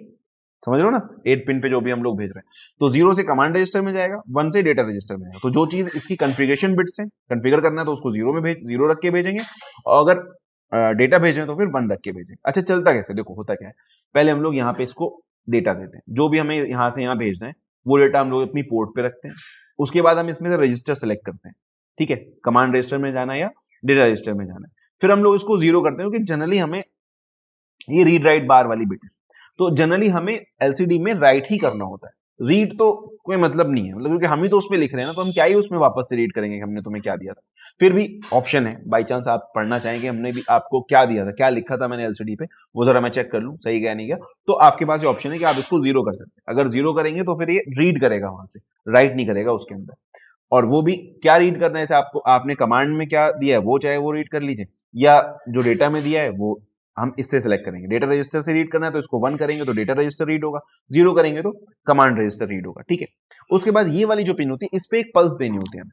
0 से लेके 1 करते हैं इसको, फिर थोड़ी देर 1 रखते हैं, फिर उसको वापस से 0 कर देते हैं। तो जब हम इस पे पल्स देते हैं तब ये डेटा यहां से यहां ट्रांसफर होता है, ठीक है। कहां से कहां? इस वाली पोर्ट से इस एलसीडी के अंदर। अब एलसीडी में वो डिपेंड करेगा रजिस्टर सेलेक्ट बिट के ऊपर। अगर हमने इसमें 0 सेलेक्ट किया तो यहां से डेटा इसके कमांड रजिस्टर में जाएगा, अगर 1 सेलेक्ट किया तो यहां से डेटा इसके डेटा रजिस्टर में जाएगा। और अगर बाई चांस हमने यहाँ पे इसको राइट की जगह रीड कर रखा है 0, तो फिर डेटा इधर से इधर ट्रांसफर होगा, सही है। लेकिन इस पिन पे, अनेबल वाली पिन पे, ये तीनों पिन पे हमारा माइक्रो कंट्रोलर ही सिग्नल देगा, इस पे एलसीडी सिग्नल नहीं दे सकते। ये सिग्नल यहां से यहां जाएंगे, कंट्रोल सिग्नल से, सही है। ये यहां से यहां जा रहे हैं माइक्रो कंट्रोलर से एलसीडी के पास। डेटा हमारा कहीं भी जा सकता है, अगर माइक्रो कंट्रोलर रीड कर रहा है तो एलसीडी से माइक्रो कंट्रोलर के पास आएगा, राइट कर रहा है तो माइक्रो कंट्रोलर से एलसीडी के पास आएगा, ठीक है। समझ में आया? यहाँ से रजिस्टर सेलेक्ट करेंगे, यहाँ से रीड या राइट सेलेक्ट करेंगे और फिर अनेबल करेंगे। अनेबल पे हमें पल्स देनी होगी, पहले हम 0 से उसको 1 करेंगे, फिर थोड़ी देर बाद 1 से 0 कर देंगे तो हमारा डेटा जाके वहाँ डिस्प्ले हो जाएगा, ठीक है। ये हमारे कमांड कोड्स हैं। ये सारे कमांड कोड्स आपको याद रखने की जरूरत नहीं है, लेकिन जो मैंने ग्रीन कलर से लिखे हैं यहाँ, वो याद रखने। ये एलसीडी की इनिशियलाइजेशन में काम आते हैं। जब भी हमें एलसीडी इनिशियलाइज करनी है तो ये सारे 6 के 6 कोड्स हम लोग को उसको देने होते हैं, 6 नहीं तो 5 देने होते हैं उनमें से एक, ठीक है। उसमें क्या है? 01 क्लियर स्क्रीन, जो हमारा डिस्प्ले उसको क्लियर करना है। 06 में इंक्रीमेंट कर्सर। इंक्रीमेंट कर्सर का मतलब है कि हमने एक डेटा दिया, वो यहाँ पे आया, ठीक है। आपके लिए अच्छा, यहाँ से एक डेटा हमारा यहाँ पर आया तो अगला डेटा इसके बराबर में, इसके राइट साइड में आएगा इधर, फिर उससे अगला डेटा उसके राइट साइड में आएगा, तो इंक्रीमेंट हो रहा है कर्सर। कर्सर हमारा इंक्रीमेंट होकर आगे की तरफ चल रहा है। समझ में आई बात? ऐसे ही ये 0E display on cursor on, कि हमारा डिस्प्ले भी ऑन है, कर्सर भी दिखेगा नीचे उसका ऑन होते हुए। अगर हमें कर्सर ऑफ करना है तो हम 0C डाल देंगे, डिस्प्ले ऑन रहेगा, कर्सर नहीं दिखेगा, सिर्फ डिस्प्ले दिखेगी उसमें। फिर 80 हमारा force cursor to the beginning of first line. 80 हमारा फर्स्ट लाइन पे आएगा और C0 से हमारे पास सेकेंड लाइन पे आएगा। तो फर्स्ट लाइन में देखो टोटल 16 जगह है, ठीक है। तो 8 के बाद मतलब ये जो 0 वाला प्लेस है, इसमें हमारे पास 16 कॉम्बिनेशन है। 0 से लेके F तक हम लोग दे सकते हैं, 0 से लेके F तक दे सकते हैं। तो ये हमारी जो 8 वाली लाइन है, फर्स्ट लाइन सेलेक्ट होगी और इससे हम लोग सेलेक्ट कर रहे हैं कि वो कौन सा कॉलम होगा। 8 से फर्स्ट लाइन, 0 से कॉलम सेलेक्ट कर रहे हैं हम लोग कि यहाँ से किस जगह पे हमें अपना कर्सर रखना है, जो हम डेटा दें तो वहां जाके प्रिंट हो, ठीक है। तो अगर मान लो फर्स्ट लाइन के थर्ड पोजीशन आपको चाहिए तो आप 82 रखेंगे यहाँ पे, ठीक है। 0 1 2, तो थर्ड पोजीशन पे जाके हमारा डेटा प्रिंट हो जाएगा, ठीक है। अगर ऐसी सेकंड लाइन में कहीं और रखना है तो C4 रख लिया हमने। C4 अगर रखा तो सेकंड लाइन में फिफ्थ पोजीशन पे जाके हमारा डेटा प्रिंट हो जाएगा, ठीक है। फिर 38 जो है 2 लाइन 5x7 मैट्रिक्स, ये इनिशियलाइजेशन के लिए होता है कि ठीक है हमें दोनों लाइन यूज करनी है और 5x7 मैट्रिक्स वाले में यूज करना है, ठीक है। फिर हमारे पास इसके अलग अलग रूटीन्स होते हैं। रूटीन्स का होने का क्या मतलब अगर हम लोग क्या करते हैं कि बजाय कि हम प्रोग्राम में लिखें कि क्या दें, हम लोगों ने सब रूटीन बना रखा है। तो क्या होगा, हमें कोई भी चीज राइट करनी है तो हमें बस उस डेटा के लिए सब रूटीन कॉल करना है, तो अपने आप उसमें भेज देगा। जैसे कमांड सब रूटीन है हमारा, LCD command unsigned character command, मतलब हम लोग जब इसको कॉल करेंगे तो ये वाला वैल्यू लिखेंगे और इसके अंदर कोई जो कमांड हमें देनी है वो हम इसके अंदर रख देंगे। तो इसके अंदर रहेंगे तो क्या होगा, पहले एल डेटा में कमांड डालेगा। एल डेटा मतलब जो पोर्ट है हमारी, जिस पोर्ट से हमने अपनी डेटा पिन कनेक्ट कर रखी है उसको नाम हम दे देंगे एल डेटा। तो एल डेटा में कमांड डाल देगा, कमांड के बाद यहाँ से 0 सेलेक्ट करेगा, क्योंकि रजिस्टर में अगर कमांड रजिस्टर सेलेक्ट करना है तो 0 देना है RS में, तो यहाँ से 0 सेलेक्ट करेगा और हमें राइट करना है हमेशा तो इसको भी 0 देंगे और फिर अनेबल को 1 देगा। 1 देने के बाद थोड़ी देर वेट करेगा, फिर अनेबल को वापस से 0 कर देगा। जैसे मैंने बताया था कि उसमें पल्स देंगे, 0 से 1 ले जाना है, फिर थोड़ी देर बाद 1 से 0 लेके आना, ठीक है, जिससे कि बाद में दोबारा जाए तो वो फिर से ले सके उसको। तो ये हमारा कंप्लीट हो गया। हमने कमांड डाली, कमांड को रखा, जो कमांड थी वो रखा उसकी डेटा पोर्ट पे, पिंस पे। रजिस्टर से हमने कमांड रजिस्टर सेलेक्ट किया और यहां से हमने राइट ऑप्शन सेलेक्ट किया, फिर हमने अनेबल किया, फिर वापस से उसको 0 कर दिया, हमारा डेटा चला गया, कमांड हमारी सेट हो गई। अगर हमें डेटा भेजना है तो सेम यही पूरा का पूरा रहेगा, सिर्फ क्या होगा, इस RS की जगह रजिस्टर की इसकी जगह 1 हो जाएगा। देखो एल डेटा में हमने डेटा भेज दिया, मतलब हमने ये जो भी हम लोग यहाँ पे पुट कर रहे हैं उसको हमने डेटा का, तो यहाँ पे हमने कोई कैरेक्टर हम लोग पुट करेंगे, वो हमने यहाँ पर एल डेटा में जो पोर्ट है हमारी उस पर डालेंगे, फिर यहाँ से हम लोग 1 सेलेक्ट कर लेंगे यानी डेटा रजिस्टर, फिर ये 0 ही रहेगा, राइट करना है, फिर अनेबल 1 डिले, फिर 0। तो अब हमारा डेटा जाके वहां पर पे एलसीडी पे राइट हो गया, सही है। ये आता है फिर इसका प्रोग्राम, ठीक है। प्रोग्राम में क्या करना होगा हम लोग को, write a C code to display SPPU Pune on the LCD interface with PIC 18F। ये 14 15 16 में पूछा गया। अक्सर जनरली एलसीडी पे जो प्रोग्राम आता है वो ऐसा ही होता है हमेशा, ठीक है। तो ये लास्ट स्लाइड है। तो यहाँ पे हम लोग क्या करेंगे, हमें पहले पिंस को डेजिग्नेट करना होगा। देखो ये जो RS RWEN है ना, इसको हमें पिन बताना पड़ेगा, हमने RS RWEN पिन को अपने माइक्रो कंट्रोलर की कौन सी पिन से कनेक्ट किया है। सही, तो हमने यहाँ पर रखा डिफाइन एल डेटा पोर्ट ई को हमने एल डेटा यहाँ पर सिलेक्ट किया। हालांकि ये हो नहीं सकता, यहाँ पे क्या होगा, पोर्ट डी होगा, ठीक है, क्योंकि पोर्ट ई तो हमारी 3 बिट की होती है ना, पोर्ट डी होते हैं हमारे 8 बिट। तो पोर्ट डी को हमने एलसीडी की डेटा पिन से कनेक्ट किया, तो एल डेटा हमने पोर्ट डी दे दिया। RS हमने दे दी port B bits dot RB0, जो रजिस्टर सेलेक्ट है उसको RB0 से कनेक्ट किया, रजिस्टर मतलब रीड राइट को हमने RB1 से कनेक्ट किया, अनेबल पिन को हमने कनेक्ट कर दिया RB2 से, पोर्ट पिन की 2 पिन से, वो हमने यहाँ पे डिफाइन कर दी। तो अब हमें पिन लिखने की जरूरत नहीं है, सिर्फ हमें RS RWEN लिखने की जरूरत है, ठीक। अब हमने ये दोनों डिफाइन कर दिए, void LCD command, void LCD data, ठीक है। ये दोनों सब रूटीन हम लोग इसके बाद लिख लेंगे, इस प्रोग्राम के बाद हम लोग ये दोनों सब रूटीन लिख देंगे। कहां से, जो ये वाले जो सब रूटीन है, ये दोनों हम इस कमांड, इस प्रोग्राम के आगे हमें लिखने पड़ेंगे, क्योंकि हम लोग यहाँ पे डिक्लेयर कर रहे हैं और यूज करेंगे प्रोग्राम में, ठीक है। तो कैरेक्टर माई कमांड, अब हमें मैंने बताया था कि एलसीडी को इनिशियलाइज करने के लिए ये 5 कमांड हमें देनी ही देनी है। 038 0E मतलब हमने क्या किया कि हमने एलसीडी को इनिशियलाइज किया 5x7 वाले मैट्रिक्स में। 0E से हमने क्लियर कर दी सारी, 01 से हमने क्लियर स्क्रीन कर दिया, ये डिस्प्ले ऑन कर्सर ऑन। 06 हमारा था डिस्प्ले ऑन कर्सर ऑन, और 0E क्या था, 0E था डिस्प्ले ऑन कर्सर ऑन, 06 था इंक्रीमेंट कर्सर वाला, कि हम जब देंगे एक डेटा के बाद अगला डेटा उसके बराबर में आना चाहिए राइट हैंड साइड में, ठीक है। तो डिस्प्ले ऑन कर्सर ऑन, और हमने फर्स्ट लाइन की फर्स्ट पोजीशन को सेलेक्ट किया है डेटा लिखने के लिए। इसमें हम चेंज भी कर सकते हैं, अगर वो कहते हैं सेकंड लाइन की है तो ये 0 हो जाएगा, अगर वो कहते सेकंड लाइन के मिडिल में लिखना है थर्ड पोजीशन से या फोर्थ पोजीशन से, तो हम C4 या C3 जो भी होगा हम लोग वहां से लिखें, ठीक है। उसके बाद फिर कैरेक्टर माई मैसेज, तो जो मैसेज हमें प्रिंट करने के लिए कहा गया है उसको हम लोग यहाँ पे डिफाइन करें, ये हम लोग कैरेक्टर के एरे डिफाइन कर रहे हैं, है ना। तो यहाँ पे हमने माई मैसेज डिफाइन कर दिया S.P.PU, यहाँ पे हमने इसको इन्वर्टेड कॉमास में लिखा है, डबल इन्वर्टेड कॉमास में। इसका मतलब ये क्या स्टोर करेगा, इनका आस्काई कोड स्टोर कर रहा है ना। SPPU का आस्काई कोड ये अपने इस मैसेज में स्टोर कर लेगा। तो अगर मुझे S चाहिए तो माई मैसेज 0 लिखूंगा मैं, और मुझे S का आस्काई कोड मिल जाएगा। और अगर P चाहिए तो माई मैसेज 2 लिखूंगा, 0 1 2 2 लिखूंगा तो मुझे P का आस्काई कोड मिल जाएगा। समझ आई बात। तो उस तरह से हमने इसको स्टोर कर लिया। अब हम क्या करेंगे, हमने डिले का प्रोग्राम यहाँ पे जैसे हम लोग डिफाइन करते हैं वो डिफाइन कर दिया, और इसको मैंने दो जगह डिफाइन कर दिया, आपको ये करने की जरूरत नहीं है। हमने जब यहाँ डिक्लेयर कर दिया तो यहाँ डिक्लेयर करने की जरूरत नहीं है यहाँ पे। उसके बाद ये आ गया वॉइड मेन, यहाँ से हम लोग लिखेंगे अनसाइंड कैरेक्टर आई, एक हमने आई अनसाइंड कैरेक्टर ले लिया, और दोनों पोर्ट्स को हमने आउटपुट पोर्ट बनाए जो एलसीडी से कनेक्टेड है, एक तो हमारी डेटा पोर्ट से कनेक्टेड है, एक उसकी कंट्रोल पिन से कनेक्टेड है, ठीक है। बी को हमने जो कंट्रोल पिन दी है वो, और ये डेटा पोर्ट हो गई हमारी, ठीक है। फिर हमने क्या किया, अनेबल को हमने 0 कर दिया, जिससे कि एलसीडी पे डेटा कोई जाए ना, अभी हम इसको 0 रखेंगे। MS delay equals to 50 millisecond का हमने डिले लगाया, और for I equals to 0 to I smaller than 5 I plus plus LCD command my command I. क्या किया हमने, कमांड सब रूटीन को, एलसीडी कमांड जो हमारा सब रूटीन था ये वाला, इसको हमने कॉल किया, और यहाँ पे जो देना था सीएमडी की जगह वो हमने क्या दिया, माई कॉम आई। ये जो हमारा माई कॉम आई, यानी कि इसको पहले हमने 0 1 2 3 4 0 से लेके 4 तक हम लोग इस लूप को चला रहे हैं। तो पहले ये 0 की ये वाला जाएगा, फिर ये वाला एक एक करके सारे कमांड्स चले जाएंगे एलसीडी पे, एलसीडी हमारी इनिशियलाइज हो जाएगी। उसके बाद for I equal to 0 to 12 हमने कमांड दे दी, अब हमें डेटा देना है। तो आई इक्वल टू 0 टू 12 क्यों, क्योंकि हमारे पास यहाँ पे 11 कैरेक्टर्स है, 1 2 3 4 5 6 7 8 9 10 11 12, ठीक है। तो टोटल 12 कैरेक्टर्स है, तो 12 यानी 0 से 11 तक। तो इसीलिए हमने यहाँ पर 0 से 11 तक का लूप लगाया, 12 है ना, 12 से कम, तो 0 से 11 तक 12, टोटल 12 कैरेक्टर्स हो गए।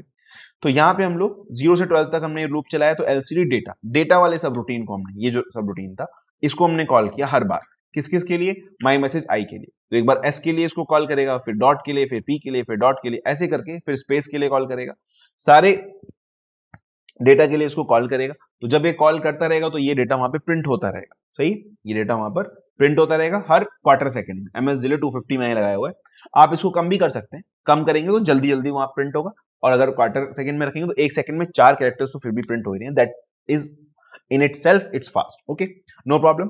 तो यहां पर ये हमारे पास डेटा चला जाएगा उसमें, और फिर हम लोग वेट, एक हमने इनफाइनाइट लूप लगा दिया जिससे कि यहीं पे रुका रहे, वरना क्या होगा, अगर हमने दोबारा करें तो अगर हम इसको ना लगाएं यहाँ पे, तो ये वापस से एलसीडी पहले प्रिंट करेगा, फिर 0 हो जाएगा, फिर प्रिंट करेगा, फिर 0 हो जाएगा, ऐसे करके चलता रहेगा। समझ में आई बात कैसे क्या हो रहा है।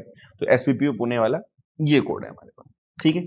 तो ये आपकी कंप्लीट 5th यूनिट थी। पहले हमने एडीसी डिस्कस किया, फिर हमने टेम्परेचर सेंसर डिस्कस किया, फिर हमने एलसीडी की इंटरफेसिंग डिस्कस की, और इसमें हमने प्रोग्राम्स भी, सारे टॉपिक्स के हमने प्रोग्राम देखे। ज्यादातर ऐसे ही या इनसे मिलते जुलते प्रोग्राम्स हमारे पास आते हैं एग्जाम्स में। ठीक है, तो आज के लिए बस इतना ही।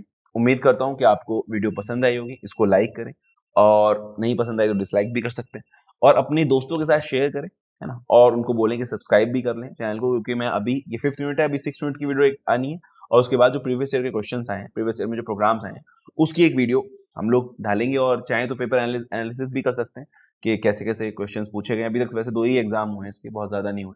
ठीक है, तो चलो मिलते हैं आपसे अगले वीडियो में, तब तक के लिए बाय।